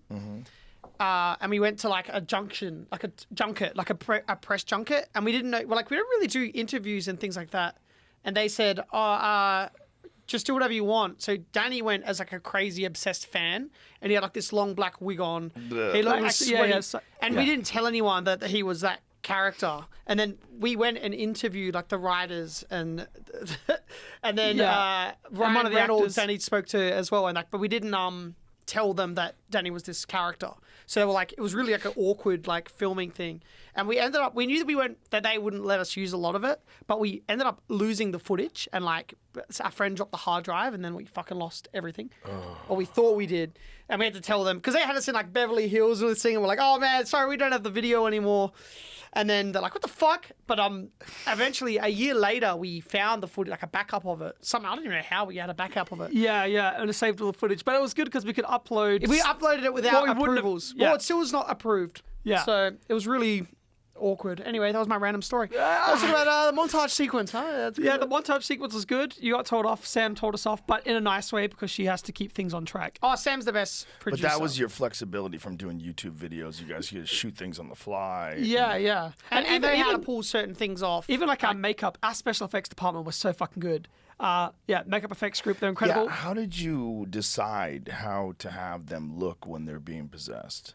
I knew that we didn't want it to feel too elevated and for them to feel and look like corpses. You know, and so the eyes as well. To Yeah, be yeah. like, you know, Did when you guys use contact lenses? yeah, everything was practical. Yeah. scleras, big fat scleras. You know, mean, like when there's- you're on like people when they're on like pingers and your iris Pingers? changes. Pingers? Pingers, mate. Bloody, it's Australian term. It's Australian term for like a ecstasy or Yeah. Oh, pingers. pingers, mate. Never heard that one. Yeah, no. But Come yeah, down to Red Square in Adelaide, mate. Get some pingers. yeah, and so yeah, we just wanted to we sat the actors down because makeup VFX always looks really odd around the eyes, and you can always tell. So we had to sit them down and say it's going to be really uncomfortable, but we need everyone to be able to put these proper contact lenses in. Like we need to be able to do it. So I said, I will do it as well. I will wear these contact lenses in if you do. I wore them for like 30 minutes. I'm like, I'm fucking taking them out. They're the most uncomfortable things in the Can world. imagine. Yeah. But all the actors around of it, and yeah, the makeup Bible, and there were so many references of real corpses and real dead bodies. And just to try and capture it and make it feel really real and authentic and not too heightened. Was the makeup effects. And then Yeah. also doing everything practically, even with the kid that's pulling his eyeball out of his face, we built his face on top of his face so he could, interact properly and Like practically. a prosthetic face on his How face. did you have him slamming his head against things? So we did it a few different ways. We had the way that we initially thought of, which it worked, but we had some backups just in case. We had like a foam cover of the table, so he was just hitting his head on foam. And then we did one where we had like a head mold made of him, and then we're just slamming that into a real table. And we had like blood tubes going through his head and that for blood effects. That fucking kid, man. Up to 6 hours of makeup. And Joe he didn't, Bird, yeah. Joe Bird, the kid, it just didn't complain once. There were scenes where we're like, you have to be out of focus, sitting on the bed, and he has to go through all those hours of makeup. And he just did it without complaining. Yeah, Yeah, like we did, yeah, you long did that. prosthetics. But there's something about it, like when you do things practically, it has like a genuine feel. It feels a lot more real. Yeah. Even if audiences don't understand it, like base level, like what they're looking at, something will just not feel right. Right. Even if you can't verbalize what it is. The uncanny valley. The Uncanny Valley, yeah. The uncanny valley. What's that? Oh, come on. You don't Oh, know. sorry, mate. What's the uncanny There's valley? just something off about it. And It's it's when you yeah. see CGI footage that's not quite there. Mm. It's Yeah. not quite a real person, and you kind of know something's off. Yeah. even if you know what? It's the same with things with like sound and things like that. Mm-hmm. If you and people will not be able to say what it is if you're not like a filmmaker, Right. But you just feel the uncanny valley. Well, have you ever seen a photograph of a model car and you know it's a model car? Yeah. Why is that? Yeah, it's true. That's That- like let's get an example of that. Get a photo of a model car, like just say model 1974 Trans Am. There's something about the model, like where you're looking at it and it looks perfect, but you go something's wrong. Is it the way the lighting or the lights are I interacting? don't know, but it's almost impossible to describe. Yeah. Like but I can tell. Like if someone sends me like a photo, or if I look at it on Google, I can look at a tiny photograph on my phone and go, "Oh, that's a model car. It's not a real car." There's, there's miniatures in films when they build a small version of something big. Mm-hmm. So, like Like a lot house that gets destroyed by Godzilla. Yeah, but they do a thing called bigatures where they make it a little bit What bigger. are these, Jamie? These are model cars, and Oh, they just it- have it superimposed. Yeah, I was just. I cannot just did tell. model car photography, but Yeah, I can't tell there. There, That's that one. but that's trick photography. Or there, I can tell. See what I'm saying? It's the Well, it's lighting. no, it's not. It's the size of the ground. Yeah, Yeah. but that's just because of the ground. But if that was on just concrete, it would be the same effect. Yeah, it's the lighting I and feel like it's you the can see light. the paint. Like, Right, that one. That's a good example. Why can I? Well, that's a shitty one. That's a shitty model car. See if there's some other examples, Jamie. I mean, other examples on Google. Yeah. Oh, there's one there to the right, right? Yeah. Oh, Yeah. that's a perfect example. Why does that look fake? Dude, I do think it's because it's clearly on the floor, on the ground. I think it's got to do with what's surrounding it and the way that the light is well, interacting and with also it. because it doesn't have like the amount of, I guess, like little creases and light like shining off it than a normal car would. There'd be a lot more light bouncing off it, I guess, on like a normal size thing. It would represent more surface area. Yeah, we The used to film. variation in the light would represent more surface area. Yeah, gosh. when we were kids, we used to put toy cars in and blow them up, and we thought it would look cool. That's a shitty version. It really didn't. How about that one, that red one? this one. Yeah, click on that. Well, that's on hardwood, you could tell. But it's But I just- feel like that was when it's composed in. Like that other thing is, it's harder to tell. Well, it's better than CG. Oh damn, that's a tough one. that looks fake. It looks little. Yeah, it does looks look a little small. But why? Fuck, it's a good question. I'm stumped.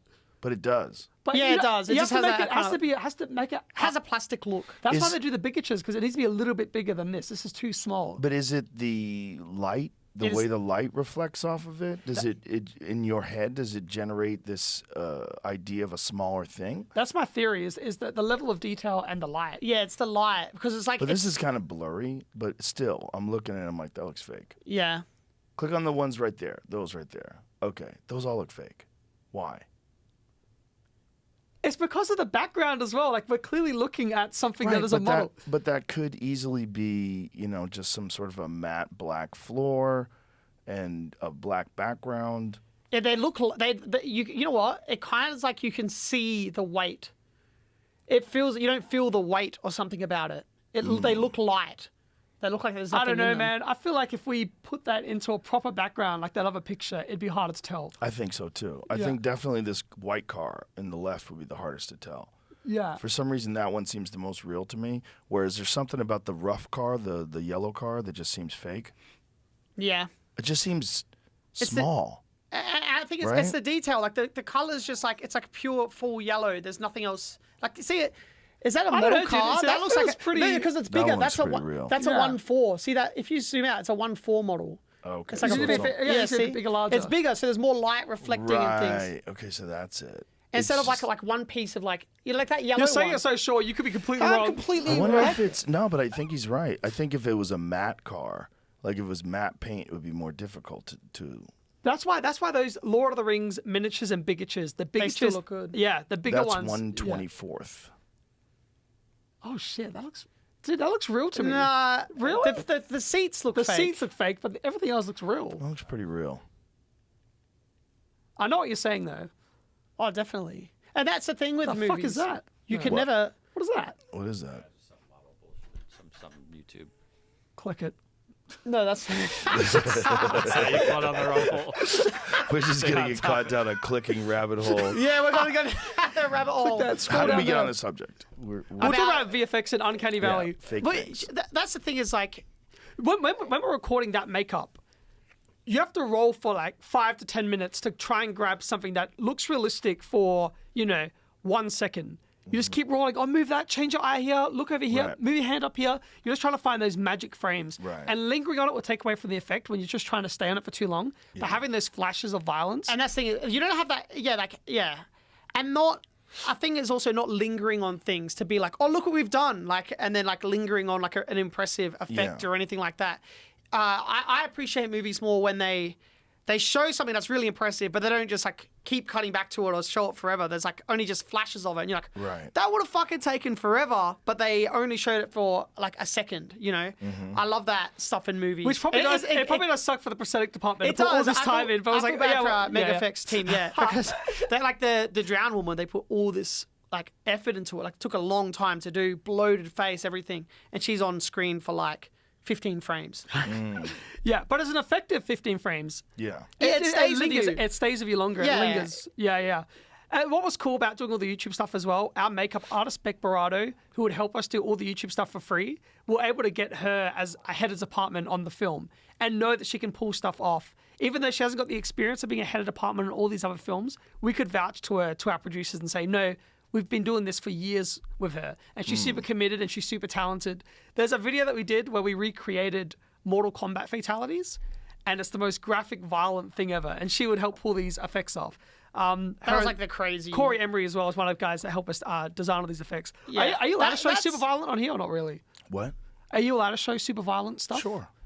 Can you look up Raka Raka Mortal Kombat fatalities? He's already on it, mate. I go a little further in. Yeah, here we are. Oh yeah, there we are. Oh, Jesus. Yeah. Are you seen it? So, Oh, Jesus Christ. but like all these small effects here, like the thing in his head.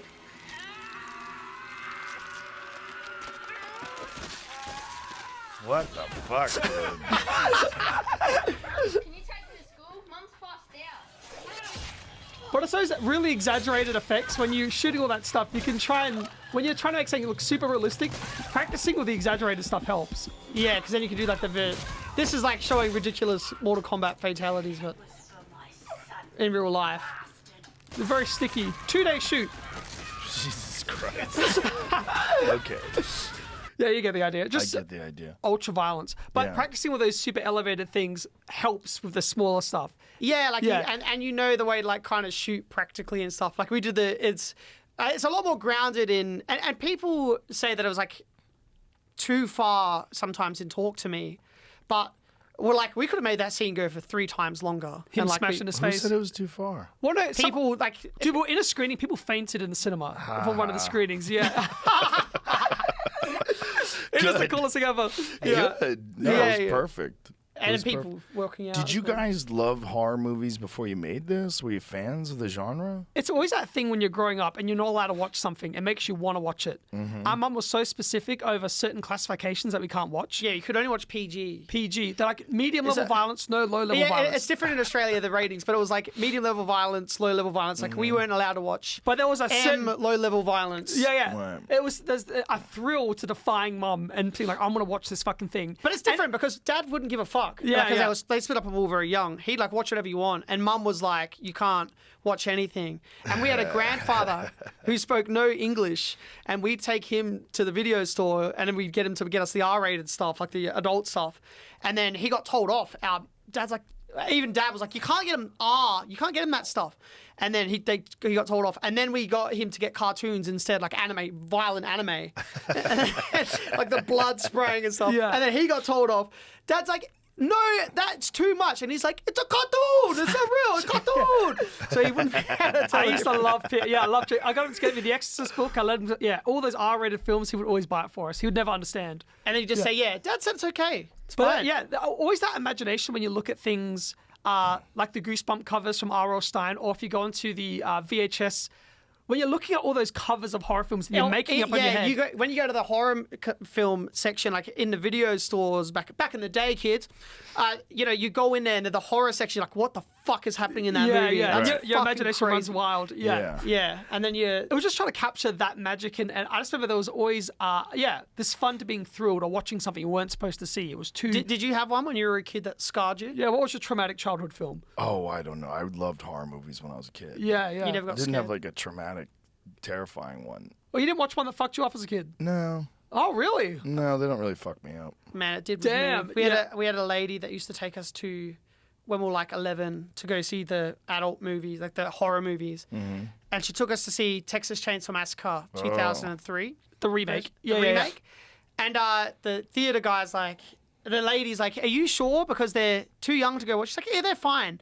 And then we went in there, and then I had to leave. I felt sick. And I felt sick because I was like, we're trying to be mature and show that we can handle these movies. Michael runs out like a coward. And the theater owner's like, told ya. And I was like, Yeah. fucking so scared. I heard chainsaws for fucking I literally heard a fucking chainsaw at home and there wasn't even there. Do you guys think back now on all these influences and all these things that happened and how it sort of led up to you making films like this? Yeah. Because it's all the resistance, all the don't watch this, all the telling you what to do. So many different things. Because I remember since Mum was so specific on what we could watch with the classifications, I started collecting movie classifications. I was like, I would break down and have a booklet of different film classifications. See, he's weird. He's one or two bad turns away from being like a serial killer. I used to collect things that scared me. So if there was news articles of stuff of killers and murderers, I would cut that out and collect it in a scrapbook.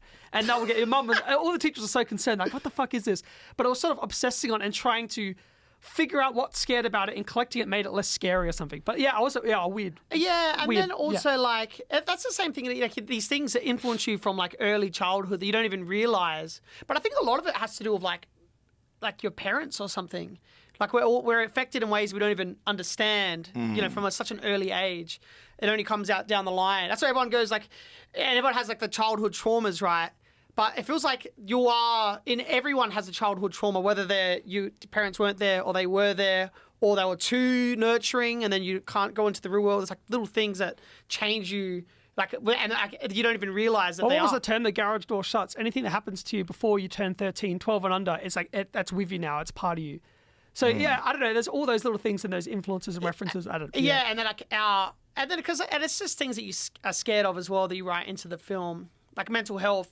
Like it runs in the family, like deep depression. Our mother's mum took her own life when she was like 6. So and she has, and mum has like real dark, deep, like falls into that as well. Like so, and then you start thinking, is that hereditary? That's Does that mean probably that why she didn't want you watching those movies. Yeah, maybe. Yeah. Maybe. Yeah, there's so many different things, but you look at that and you see a reoccurring pattern, and you're like, is that my fate? Am I?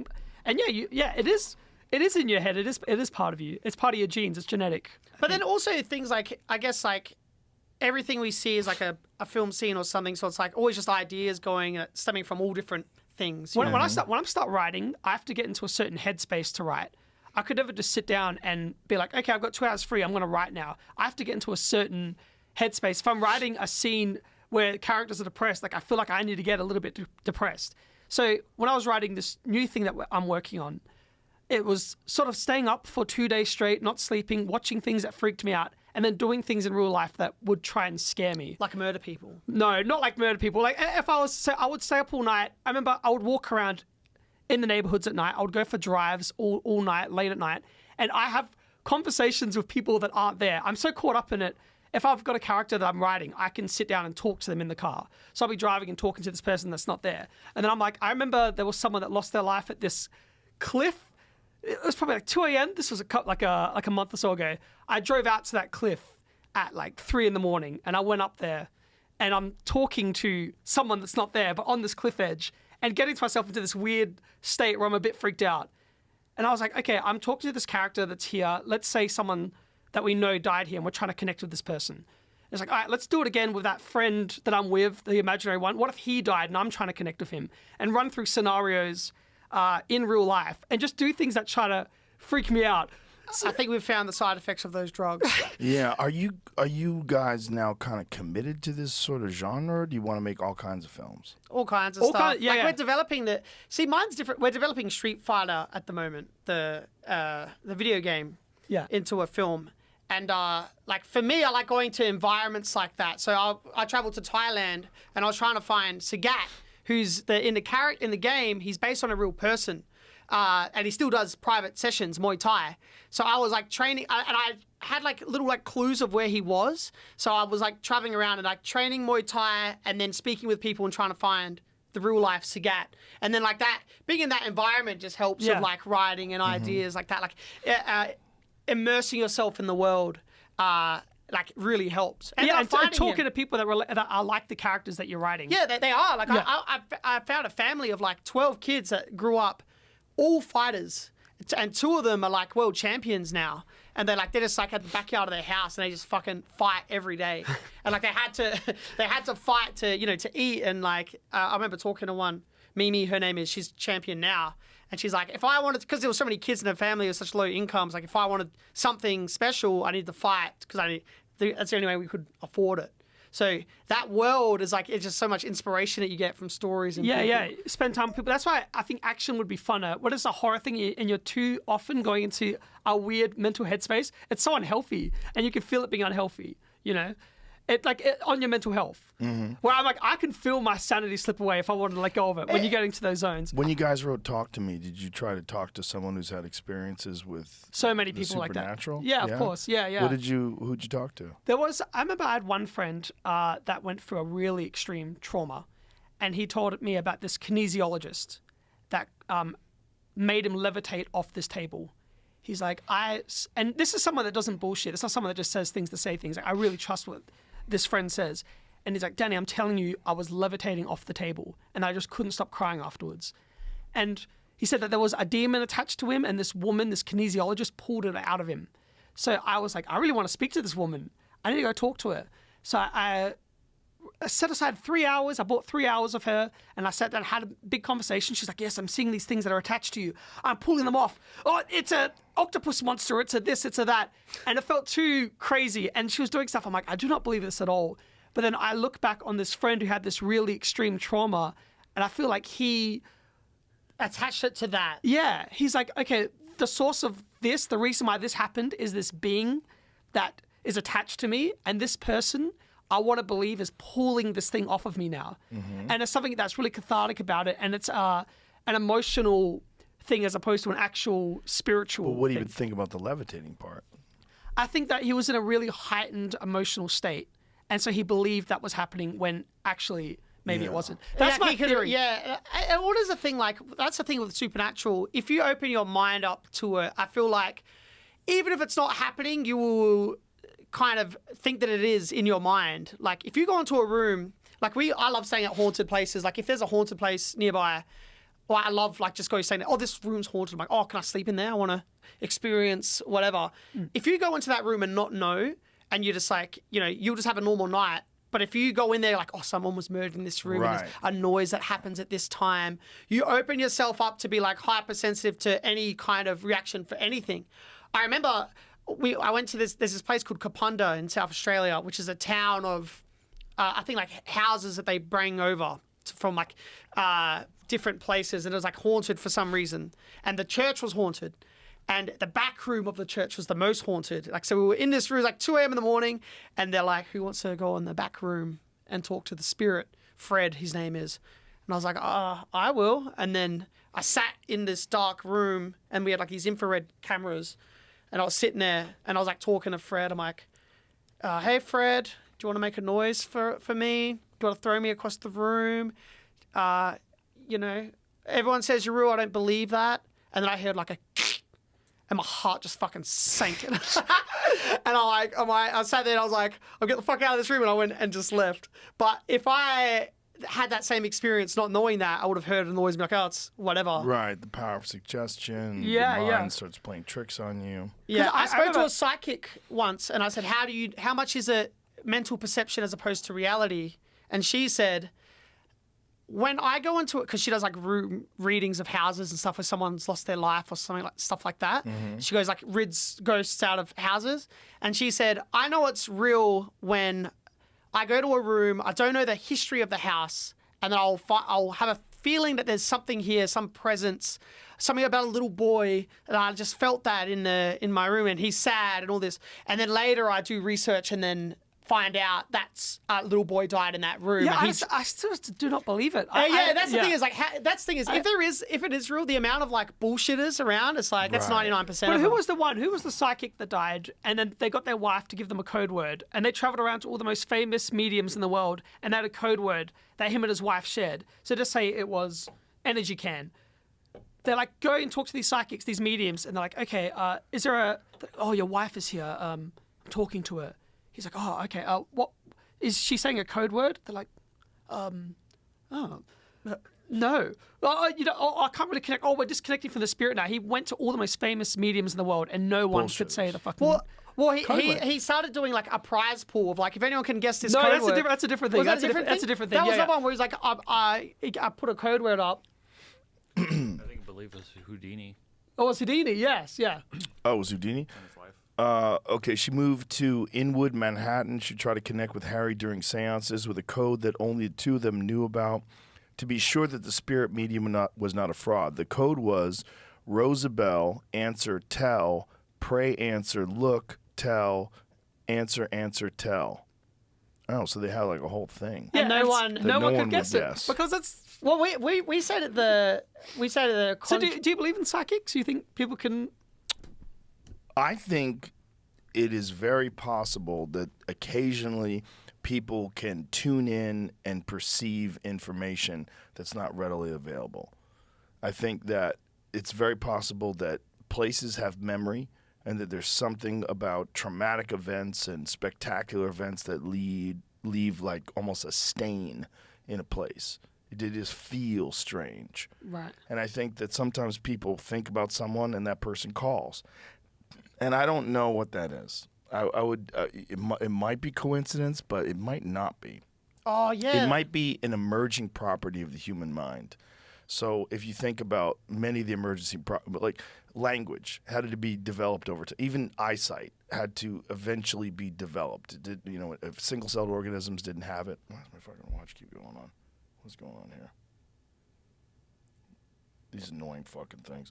But I think that it's very unlikely that these people that call themselves psychics have any real ability. It's never been proven. No one's ever been able to do like a psychic medium exercise where they've been able to tell someone something that was impossible for them. I've never seen anything like that. Yeah. Yeah. James Randi used to have that $1 million thing where That's the one. Yeah. Yeah. Yeah. And say No one oh, ever you claimed guessed the money. Yeah, Yeah. no one claimed the money. It Yeah. seems because we've been to so many places and talked to so many people, and I've never experienced it personally. Well, there was once So we went. I can't- I knew it was like more of a magic trick than reality, but there was this couple that we met, and they were in this room, and they said, when we hold hands, our power of connection will open the door to the spirit world, and you will hear spirits.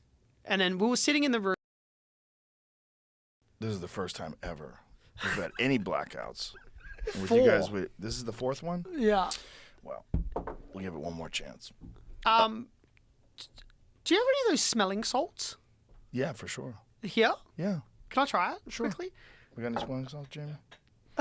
Let's try this thing. Check it out. What is it? Oh my god! Smell it, Danny. No thanks. I'll find out which one's good.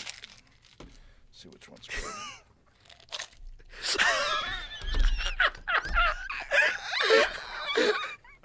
That's the good one. That one's good. That's a good one. How do you smell it? Just a little bit of Just get it right under your nose and breathe in. Ah! What the fuck? Yeah. What the fuck is that? Give it to him. Dude, are you fucking serious? Come on, you're a drug rat. Oh, Yeah. for fuck's sake. Dude, everyone's get this shit reactions in here, are- bro. I feel like I can't be peer pressure. You're a lab rat. Do it. Oh, goddamn. Yeah, that's what I'm talking about. Let's go. It's like someone fucking lit your nostril on fire. That's what it feels like. And that one's been open for a few weeks. You should really try them when they're brand new. It's Oh my worse than God. that? Oh yeah, quite a bit. Dude, Yeah, quite a bit. I mean, I gave it a jolt, but it didn't really like go down to my toes. goddamn. Yeah, That's It looked like I intense. went to your... Dude, that's fucking crazy. those guys do that stuff before they power lift. I guess somehow or another it excites your system, and I just want to go for a run. yeah, there it is. Maybe Yeah. it works like Oh that, my man. god. It's I rough. feel like that opens up your airways a bit as well. Does something. Probably not good.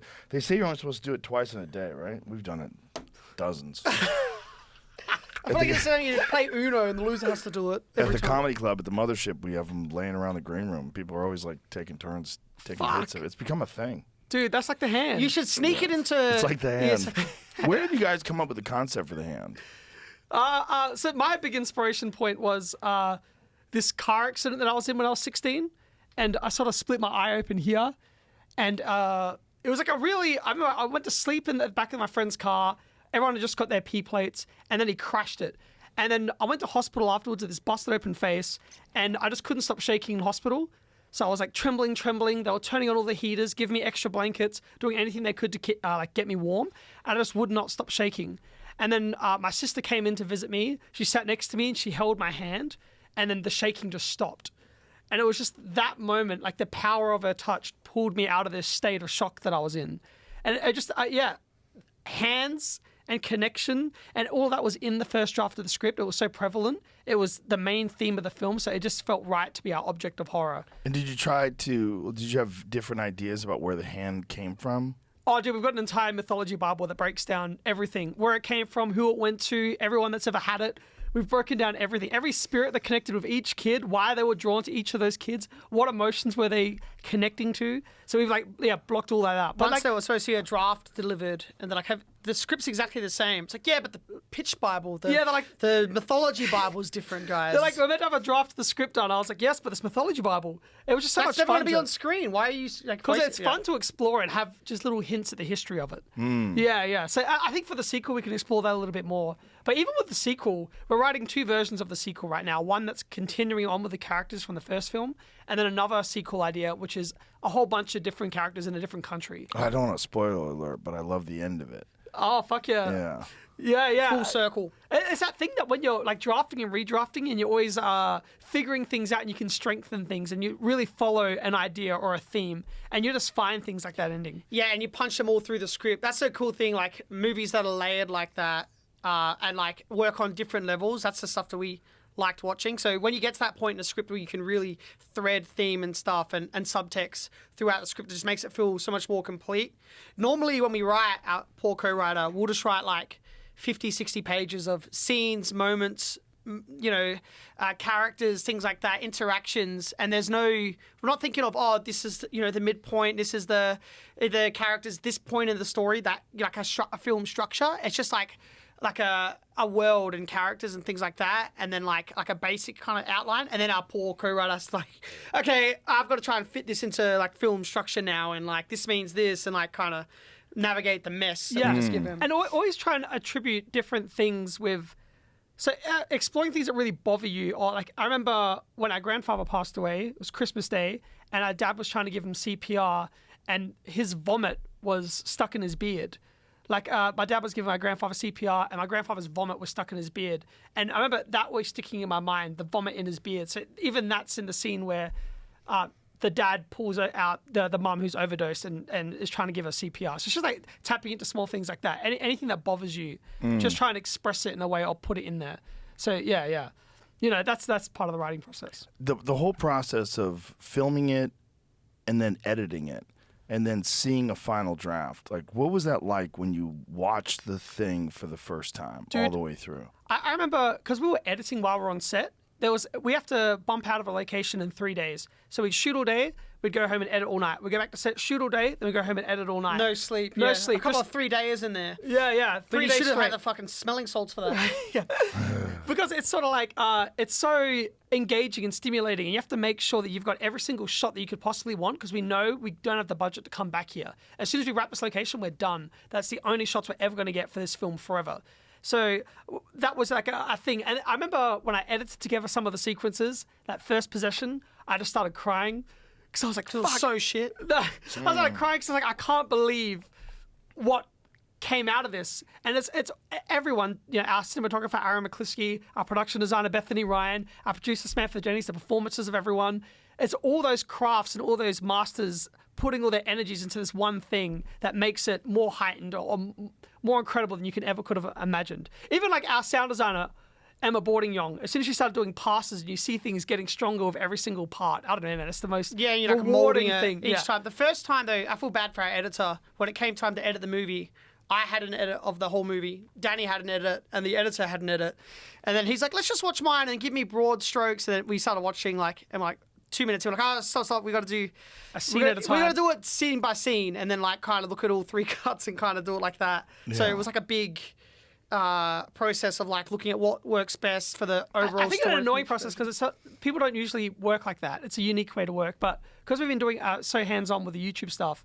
Well, luckily they were accommodating. All those heads of departments were down. Yeah, to do that, but we were really involved in that. Is it difficult when you're so close to something and then you watch it to see it the way an outside person would see it, because you're aware of every detail and how it was made. And is it difficult to like have an objective perception of what the film was like? I just know that when we finished it, and I was like, this is really good, we'd bring in someone to watch it. So when we were at the editor, Jeff Lamb's house, his studio is underneath his house. So he brought his son in to just watch it with us. And you could feel when things are sagging and not working. And you need that outsider's perspective when you're not attached to it. Right. Yeah. And you can kind of see it in the body language that they're kind of like, hey, this is getting fucking boring now or something like that. You can just feel the energy of the room. Another thing you can do is separating yourself from it, taking a bit of a break from it and coming back to it's a good thing as well. That's good for writing too. Also having like a group, films do it a lot. We only did it once where we had like a bunch of different people come in from like all different age ranges and like, you know, we had real old person, like uncles, a teacher, younger like teenagers, and they all come and watch the movie and then like ask, did it all make sense? Is there stuff that felt like it didn't make sense, didn't click with you? Is there parts that sagged or got boring, and you kind of get different input? And if a lot of people are saying the same thing, then you kind of go, you know, oh, maybe there's something here. Maybe that isn't clicking right now.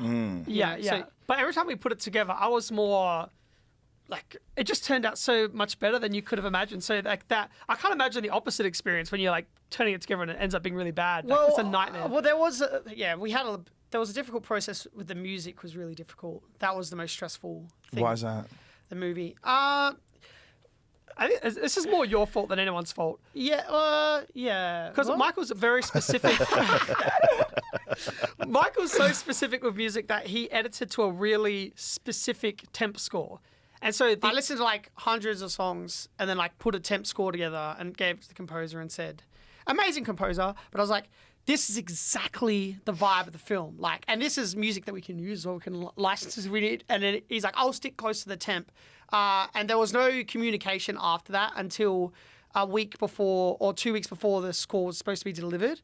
And I went and saw him, and it was, he'd recorded the whole soundtrack, but it was very different from our, you know, version. And it was just a different movie. And then we had to like go, oh, fuck, like we have to kind of start again. I feel bad because he recorded all organically, like all these things. He's really talented, but it was kind of in a direction that was not what our idea of what the film was. Yeah. So then we were trying to fix it in time. We couldn't in time before it was supposed to be delivered, and then we went back to mix the movie. And then I was with the music editor after mixing days. We'd stay up all night trying to do the music and like kind of figure out a way around the music to make the music work.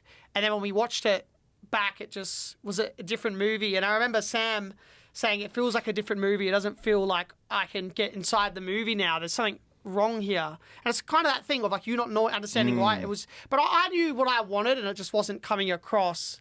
So then, that's when I broke down crying because I was like, oh, it's over. Like, it's over. And that we had the tickets for the premiere just gone on sale. This is before Sundance. We did a premiere in Adelaide.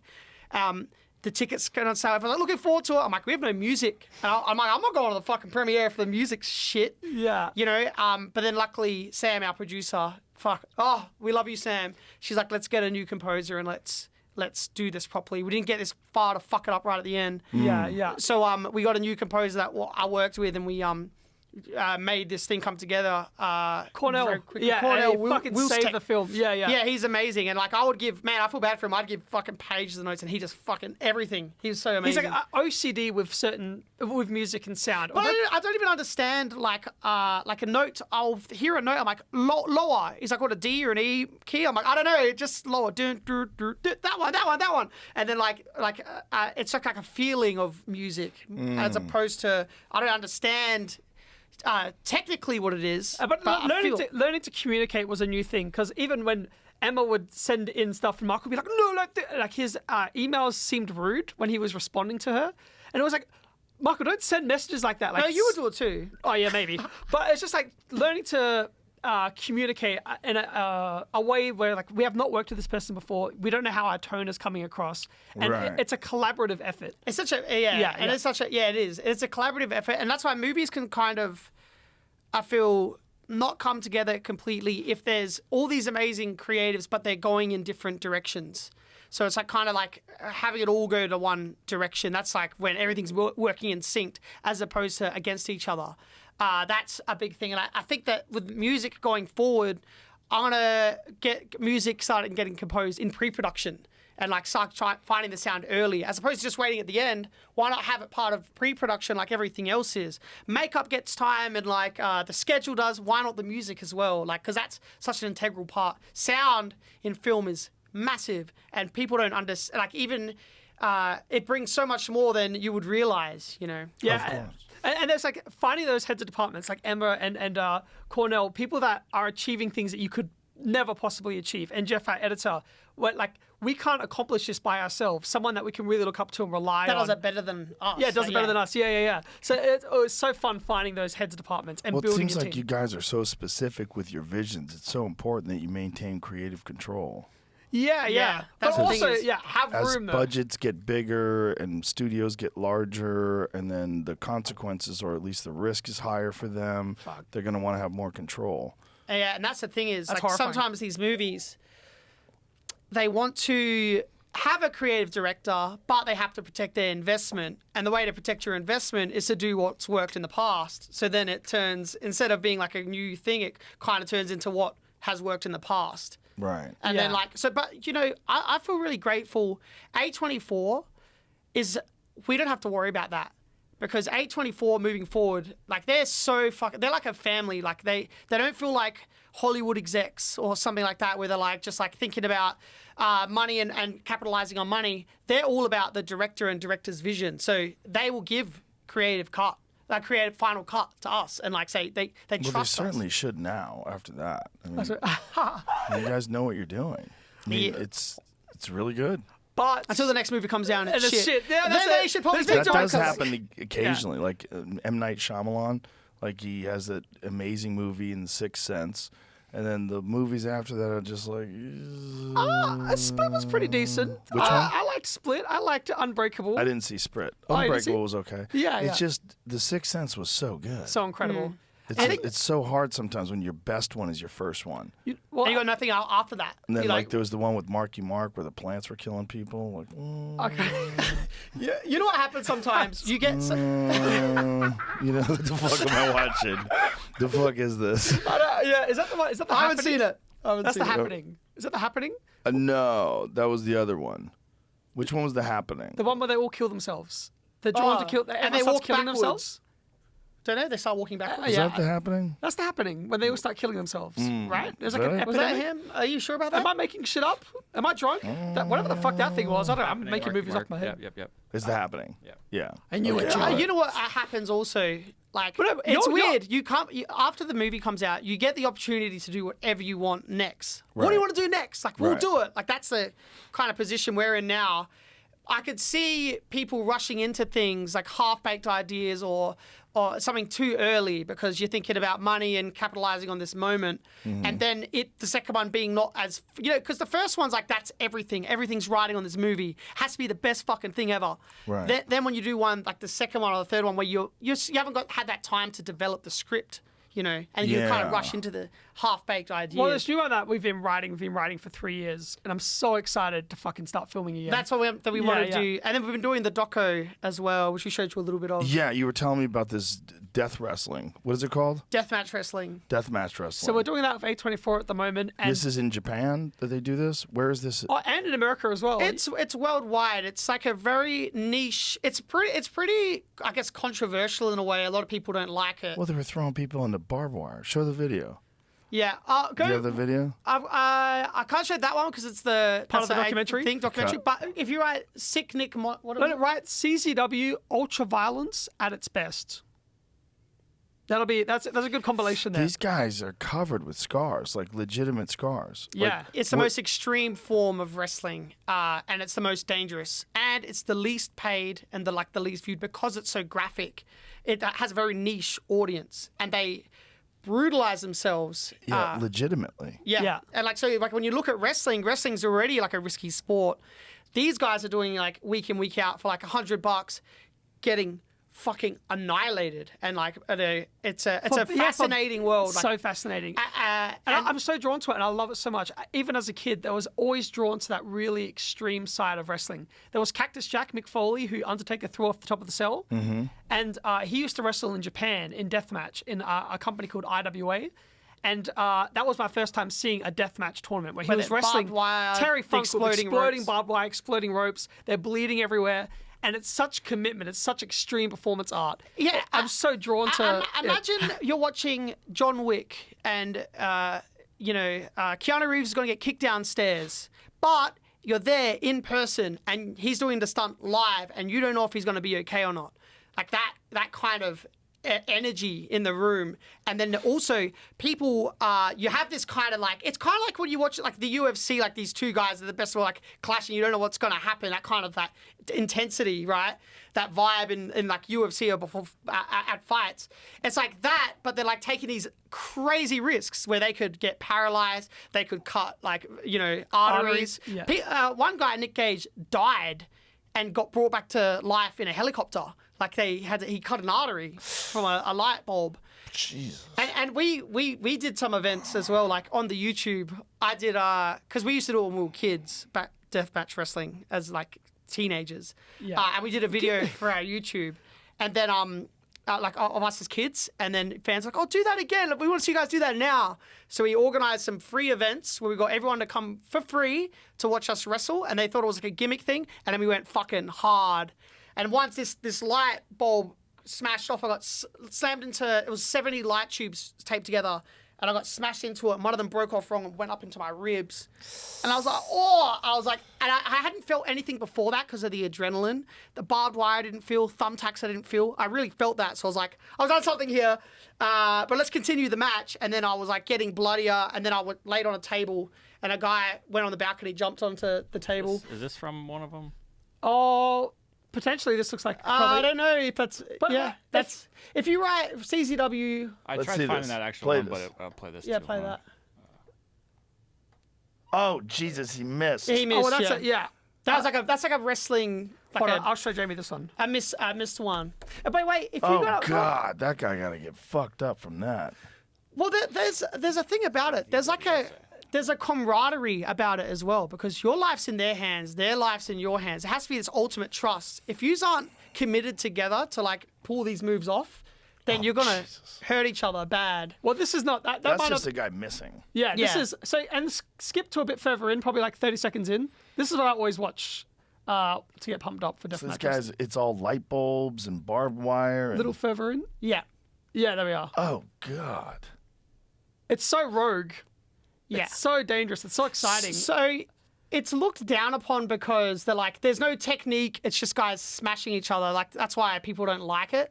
But to But me, there it's, is technique. There is. I feel like yeah. there is, yeah, and especially now, like it's not just because they're like if you, Good Lord. yeah, it's Yeah, you can- intense. but you can't turn away, can you, And Joe? how bad do these guys get fucked up doing these things? It depends on. It the- can be bad. Sometimes they're okay, and sometimes you're not. Oh, God. Yeah, it's pretty insane. Look at the audience. What's your first thought, Joe, when you see that? Totally unnecessary. But you can't turn away. I can.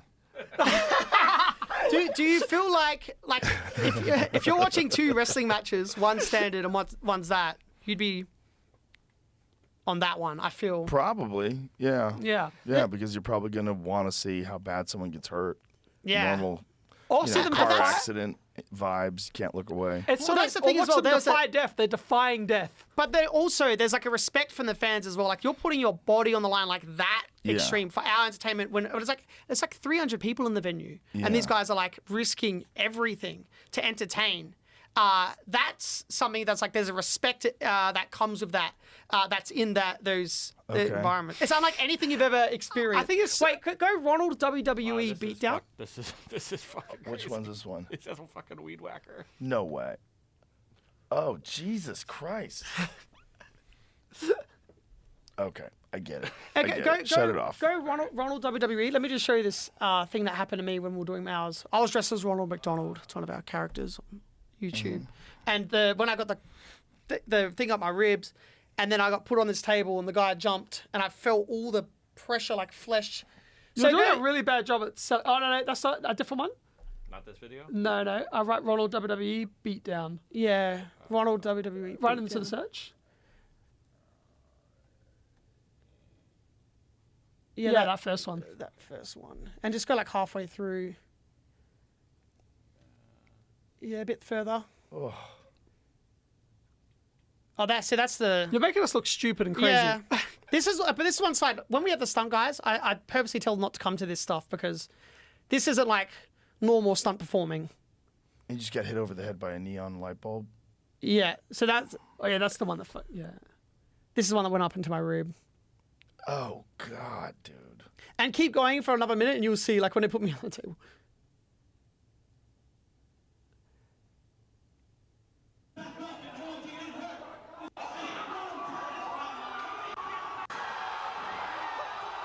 Oh, yeah, go back. It's one bullet. Yeah, that's the jump there. And I just felt all the fucking blood. Like, it just blurted out the side of my back. So he jumped off of there onto you? Yeah. Oh, my God, dude. You get paralyzed from something like that. I don't know what it is that draws us to it, but we're sort of doing the documentary to explore the psychology behind the need to do it or why they do it and talking to the wrestlers and finding out, you know, what's going on with them and why they're drawn to it and why we were drawn to it. It's so interesting to me because I know it's disgusting. I know it's weird. And I want to figure out why the psychology behind it. Yeah, why people would do it. Why do you think people would do it, Joe? Because they're dumb. Or? Dumb. Or? Deeper? Or dumb. You don't think that's... We're going to figure out... I don't think it's all just dumb. There's yeah. What else is it? It's a way to feel present, I feel. Do you think there's a smarter way to do that? There probably is, but once you experience something like that, going back to normal life, you couldn't. Really? You I couldn't. bet you could. The closer you get to death, the more alive you feel, Joe. Oh, boy. Yeah. We're going to do it right now. Death match. But well, it's the same thing. Like, I guess it's different with martial arts. But when people look at it at like base value, like, oh, they're just cockfighting, or people are just going to. But it's like so much deeper than that. Martial arts and things like that. Sure. People would see it as people would see, like, say UFC, like they see a street fight. It's like it's not that. I remember I could watch deathmatch wrestling as a kid and always loved it, and then I would shake when watching UFC.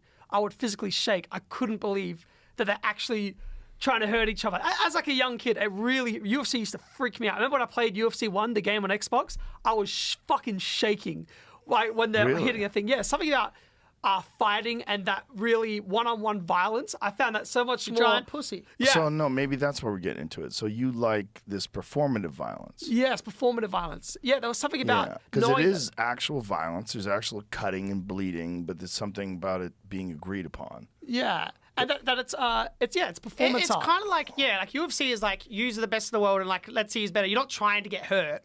Whereas this is like, it's safely doing it. No, the wrestling is like, how do we create this spectacle as safely as possible in that environment and be okay, I guess, and tell a story. We're doing a bad way of verbalizing it. The documentary will do it better. That's the thing is we're trying to find out these questions, like what draws people to it. And what is the other film that you're writing? There's a whole bunch of stuff. We're writing like 3 films right now, and it's just in constant circulation. Whenever we hit like a roadblock of one, it'll sort of jump onto the next one. So we're developing the Talk to Me sequel, and we've got another project of A24. We're talking about Street Fighter right now as well with Capcom and Legendary. And then, so it's just sort of developing a bunch of stuff and working on a bunch of stuff. It's finding time, like delegating time's the thing now. Although, because I guess with the ADHD, it's like, you're like writing, this now, and then you start going to rabbit holes of each script. And then I can't help but explore certain avenues. There was a script that was sort of due 2 months ago, and I was like, it's going to be done. And then I was like, what if we change this ending a little bit? By changing the ending, we change the midpoint. By changing the midpoint, we've changed the start. And you're basically rewriting the entire thing. But I need to follow that thread through and see if that's a more exciting way to tell the story.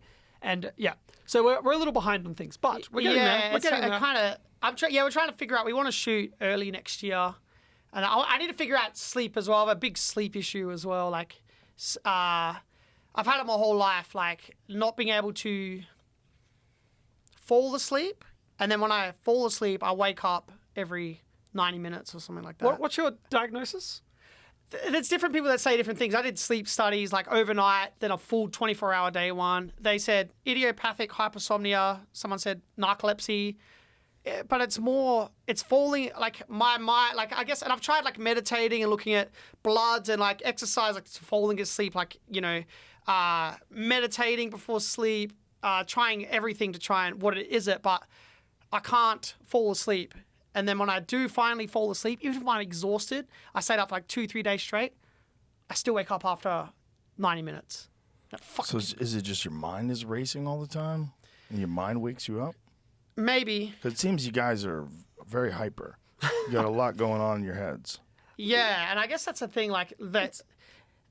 Well, yeah, my sleeping pattern is just... Because you're the same, but you don't have like I have. Yeah, my sleeping pattern is just weird. Like, I'll run off naps. I'll sleep for 2 hours, and I'm like, all right, I'm up now for 4 hours. I'm like, oh, I'm tired, I gotta have 1 hour. Then I'm like, oh, I'm up for 12 hours. All right, I'll sleep for 3 hours. It's just sort of, there's no set time to go to sleep and wake up. It's sort of just So random. maybe it's a genetic thing with you guys. Yeah, I think so. I don't think our parents are like that. Yeah, I don't know. It's But you're twins.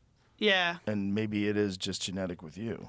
Like you, whatever that gene is, you both got it. But how come he's dumber than me? Come on now. Yeah, I don't know. Man, come on, man. You fucking embarrassing me in front of Joe here, man. What are you doing? I don't know. Yeah, I don't know what it is. But yeah. But it's the energy that you guys have that leads you to be so productive too, I'd imagine. Yeah, it is. It's kind of sort of manic energy that you have. That's like, Yeah, I remember but it's literally, man, if I could just switch it off at the end of the day would be awesome. Right, but then you wouldn't have it on all the time. But I think exactly. There's a That's why I medication. the started gift you get. Yeah, Have you I heard of sta- Xyrem? Xyrem. What is that? That's a medication for narcolepsy that knocks you out. It's the only medication that apparently puts you through the stages of sleep. Like, but it's a medication, so it knocks you out. But it has all these side effects. It's GHB. It's like people use it for like, Oh yeah. yeah, it's Party like- drug. it's a party drug. So what is the side effects?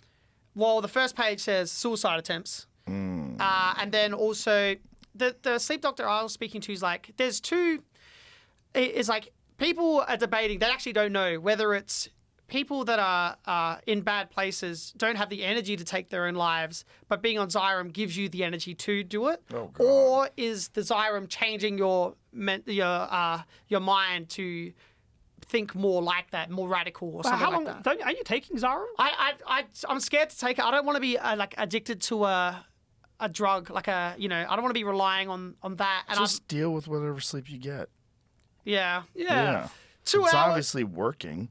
I don't know. As I'm getting older though now, I feel like it weighs on you a lot more. Yeah. I feel like if I'm engaged, I can go for days. But if I'm not, I'll get tired, but I can't sleep. But I'll be like, Do you ever do hard exercise before you go to bed? Does that help? I've never tried going all right before help, but I've done days where I like fucking get smashed, go to the gym and do boxing, go sparring, like do a full day of exercise, like exhaust myself.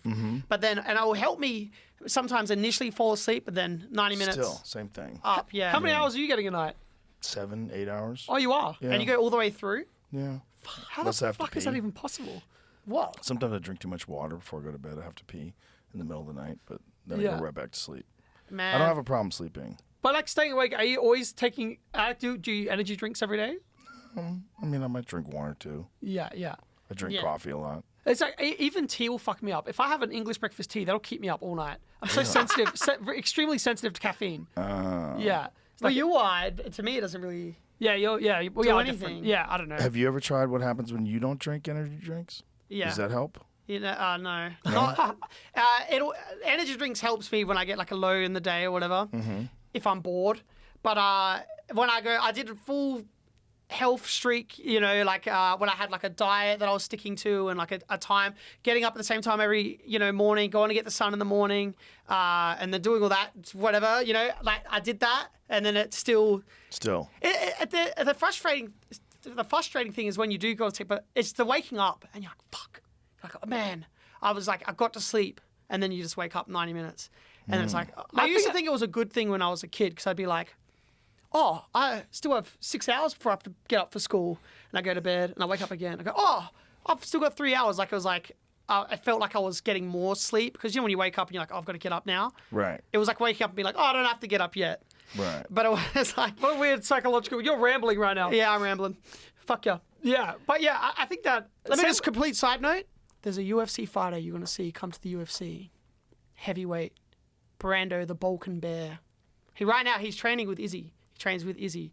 This guy is going to be a problem in the heavyweight division. You've Is heard he it here signed first. for the UFC? Not yet, but he'll be there inside a couple of years. Yeah. I promise. You heard it here first. Is he your friend? Yeah, he's a friend. 6'6", fucking machine, and he doesn't fight like a heavyweight. He's fast. Is there video on? Maybe. You could probably find he does a lot of kickboxing, doesn't he? He train- Muay Thai. She's training MMA now to get ready for the UFC. This the dude? There he is. The Balkan Bear, Balkan baby. Bear, baby. Let's go. Let's see if there's any highlights of him. I remember we watched him do a tournament where he did 3 matches in one night. Yeah, he fought 3 times in one night. Like one of those tournament things. And he won like 20 grand. Oh, that's actually a YouTube video called that. Surely there's some. Oh, no, he's on a count. I think he wins. Dude, that guy's massive. Oh, he got dropped? No, he didn't. No, he's undroppable.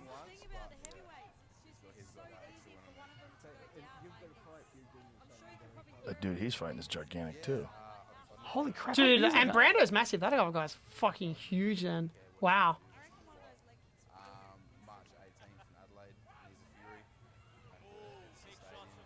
Yeah, that guy's a lot bigger than him. That's crazy. But at heavyweight, isn't there no weight limit towards the end? It depends on the organization. The UFC doesn't have a weight limit at super heavyweight, but they do at heavyweight. But they've never had a super heavyweight fight. Oh, wow, right. Yeah, the UFC heavyweight weight limit is 265. Oh, I didn't know there was. Okay, Yeah, damn. yeah. There's a- But yeah, he's been training over there with them in New Zealand. Yeah, working on his skills. You'll see him. You'll see him. Are you Does he- embarrassing Brando right now? Yeah, I hope not. Brando, I love you. Got a highlight reel. Fighting. He wins this fight, I think. Yeah, he definitely did. At the end, it looked like it. Yeah. I thought I was. That dude's getting into it. tired. Big fat dude's probably shocked that rounds, there's though. There you go. still guys around. Oh. He won Oh, the fight. so it's a decision. Man, I get so Okay. pumped when you're watching friends fight that, and it, like, you know what I mean? There's nothing like it.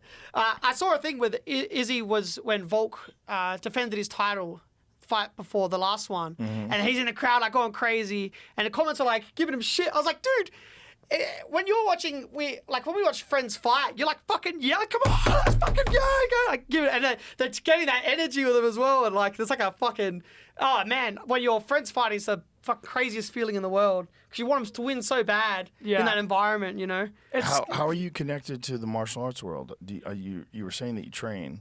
Like, Yeah, physical stuff's always been like, you know, ever since little kid. Like I love doing like the stunts and whatever as kids. Then I did a bit of Muay Thai, just training, and then we were part of the reason why Logan Paul fought KSI because we were friends with both of them. We're good friends with both of them. Logan wasn't gonna fight KSI. And then Danny went over and convinced him to. He's like, dude, you have to. It'd be the biggest thing because KSI called him out. Logan didn't want to do it. It's like different audiences. There's no fucking reason to do that. And Danny went there, like, kept hassling him. And he's like, all right. And then he agreed to fight him. So I fought on the undercard of that event. And I did. I'm undefeated, guys. 1-0.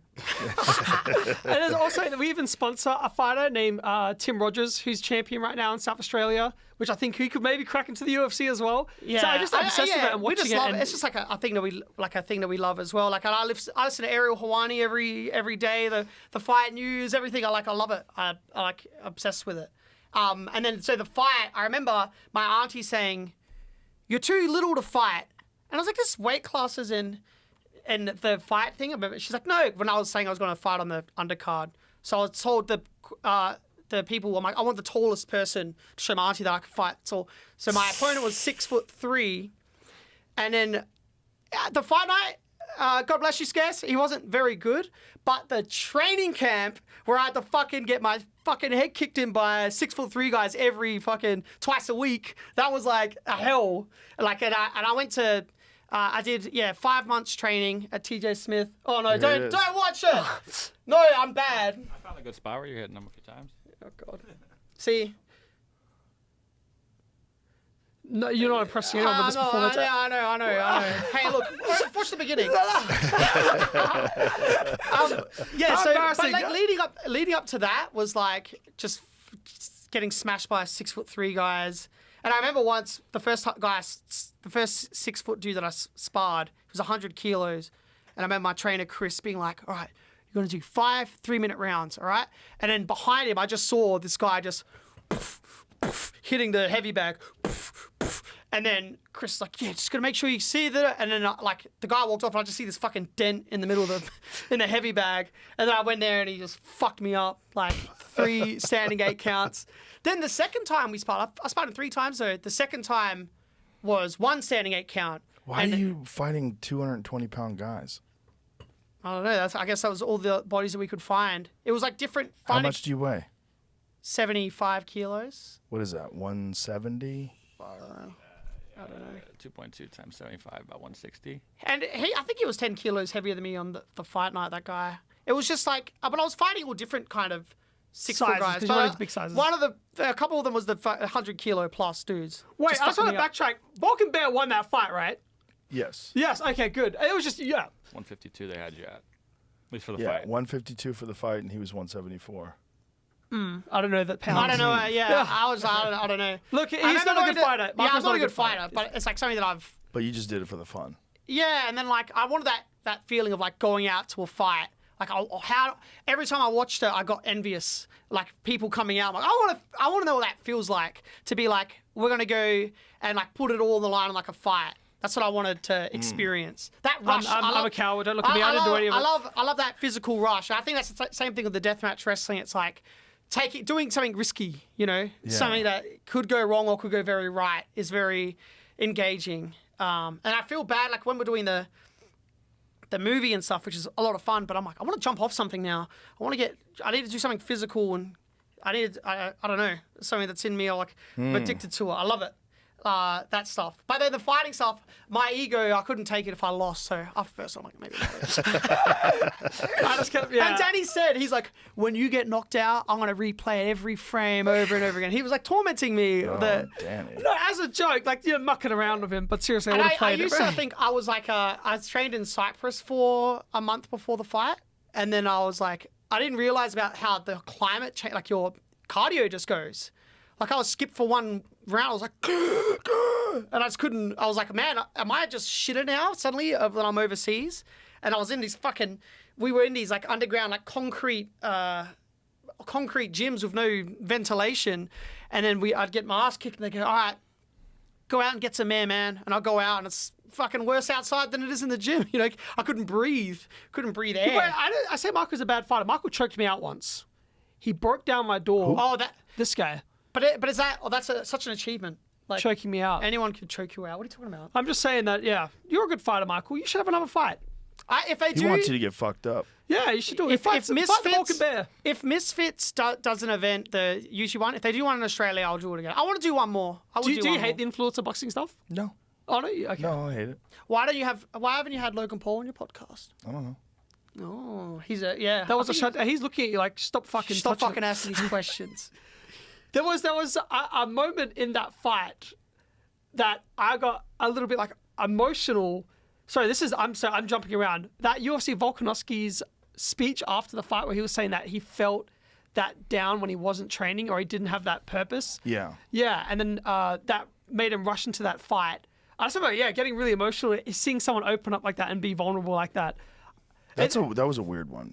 Whenever someone takes a late minute fight like that, last minute 10-day fight, it's just, I know that people want to do it, but it's not the right thing to do at a championship level, you know, and especially if you look at like what happened with Volkanovski, he got KO'd in the first round, and the first fight was so competitive. And you got to wonder, like, would he have gotten KO'd if he had a full camp? Like, would the result have been different? Would he have prepared differently? Would he have 100%, had right? more faith in his cardio? Same thing with Kamaru Usman and Hamzat Chimaev. Same thing. Like, he didn't trust his cardio. It's just... He was dealing damage there, right? Round was. 2 and that. He was kind of getting a flow on it. Yeah. I feel bad for Volkanovski because he did block the kick, but it was like a little too low. Well, he was getting right? kicked in the body a bunch of times. And I think he thought it was coming to the body, and he kind of went like this, and he got kicked in the head. Yeah. But that's why I feel like it just went above his guard. And that was perfect. I mean, it was a perfect setup. He threw a bunch of left kicks to the body, and then threw that one to the head. It was perfect. Yeah. And I just hope he can bounce back after that. Sure. Like his next Yeah, one. He'll yeah. bounce back. I like that he was open about that stuff and vulnerable about that stuff because it Yeah. speaks to so many people. Oh, yeah, like it's like- hearing that from him is so meaningful and impactful. Yeah, it's of really, course. yeah. Like, It shows his character, too, the way he accepted the loss. Yeah. So it's such a, yeah. Yeah, I can't wait to see him get back in. But sometimes when you get knocked out like that, you really should take a bunch of time off. Because right. he got really cracked. I mean, if you watch the head kick, it was like head kick right to the temple and right to the side of the head. It's like it's a bad place to get hit. He got hit really hard. Fuck. You might want to wait a little time after that. Yeah. There's a thing also when we're talking about mental perception about if that happens, are you going in kind of like with that in the back of your mind now? You're not It could fighting as happen, free. sure. Yeah, I mean, that was the first time it happened to him in the UFC. He only been stopped once in his career ever, and that was at welterweight. So he was fighting someone who was 170 pounds, and that was quite a long time ago, like early in his career. And he's been completely undefeated in the UFC. And then there was the Makhachev fight, so he loses that decision, very close decision. So he looks like a world beater, and then he takes this fight with very short notice and not really prepared, and gets knocked out. So it's one of those things. It's like there's a very high risk, and the reward obviously is very high as well. If he beats Makhachev, he becomes 2-division champion. But you really can't fight a guy like that without really going through a camp. Yeah. I mean, you can. You might get lucky. It might work out your way, but it might not. Is it? He's how going to take that third. It's going to be, surely if he goes on another run, he'll get another crack at. Boxers would never do that. That's what's interesting. Like if Terrence Crawford was supposed to fight Errol Spence and Errol Spence got injured 10 days out, they would just cancel the fight. Yeah. They would never have a completely different opponent step in with no camp on 10 days' notice.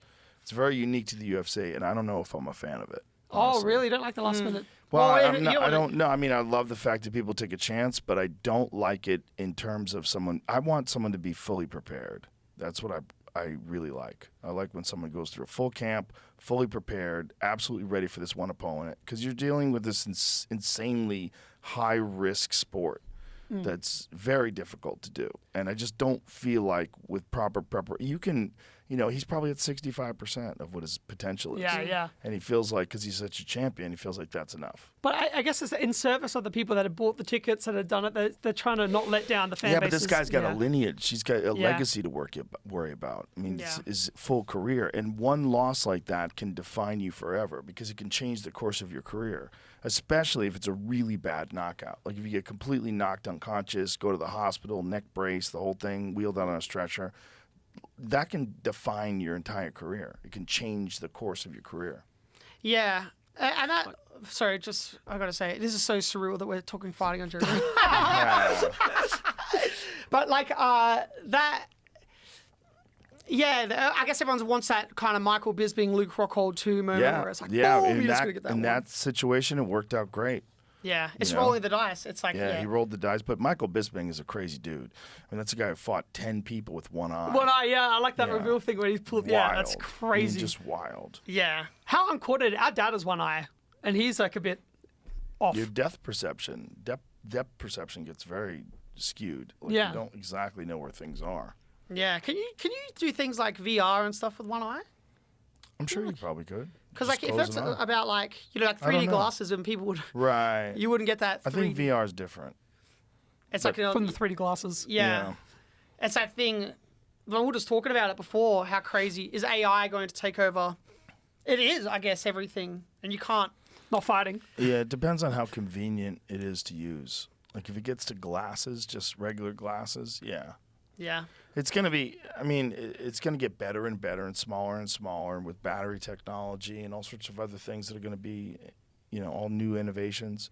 Who knows? But And I know they're that was a shooting- big thing. now, speaking of filming, some people they're shooting like Mandalorian on just like screens, right? You Yeah, don't even yeah. need to go to locations. They could just be at any place they want on the screens, and it'll have the light will be identical to what it would be out there, and then you don't have to worry about taking unit out on helicopters to Right. these places, Lost the TV show. They would fucking had to fly the whole crew over there, and shoot, with the nature and the sound and all that stuff. But there's still certain things you can't capture. Like, come on location's so much cooler. Yeah, but I guess it kind of feels like, it's the same as well. Like, I like practical, but it kind of feels like... I'm down for those screens of sci-fi movies as opposed to trying to just say, oh, we'll do that on an island instead of going to an island. Just go to the island. Yeah, but if you can afford it. Why? But I think it's... But I'm just trying to think, because I like practical as well. If the CGI and stuff gets to a point where you literally can't tell the difference between the model car and, a real car, then it's like, it's kind of like, it reminds me of when they were doing Disney movies back in the day where they would draw every single frame. Mm-hmm. And then when that CGI came in, like Toy Story, I think Toy Story was the first film to do it, where they're like, we don't need to do that anymore. We can do it through that was the the first computer. 3D film. Yeah, we do it through a computer. And then the traditionalists are like, no, what the fuck? You're like moving it, like this is a work of art to do each frame. But it's kind of like, it kind of feels like that now, where it's like, you got to embrace it more. I feel like it's different because AI is, if you look at the artist AI, it's taking, I don't know, actually, it's a tricky conversation. That was part of the writer's strike, was trying to figure out artificial intelligence and if it can AI writing. Yeah, AI writing and incorporating it into film writing and screenwriting. It's crazy that's even a It's horrifying. But yeah, It's always unavoidable at this point.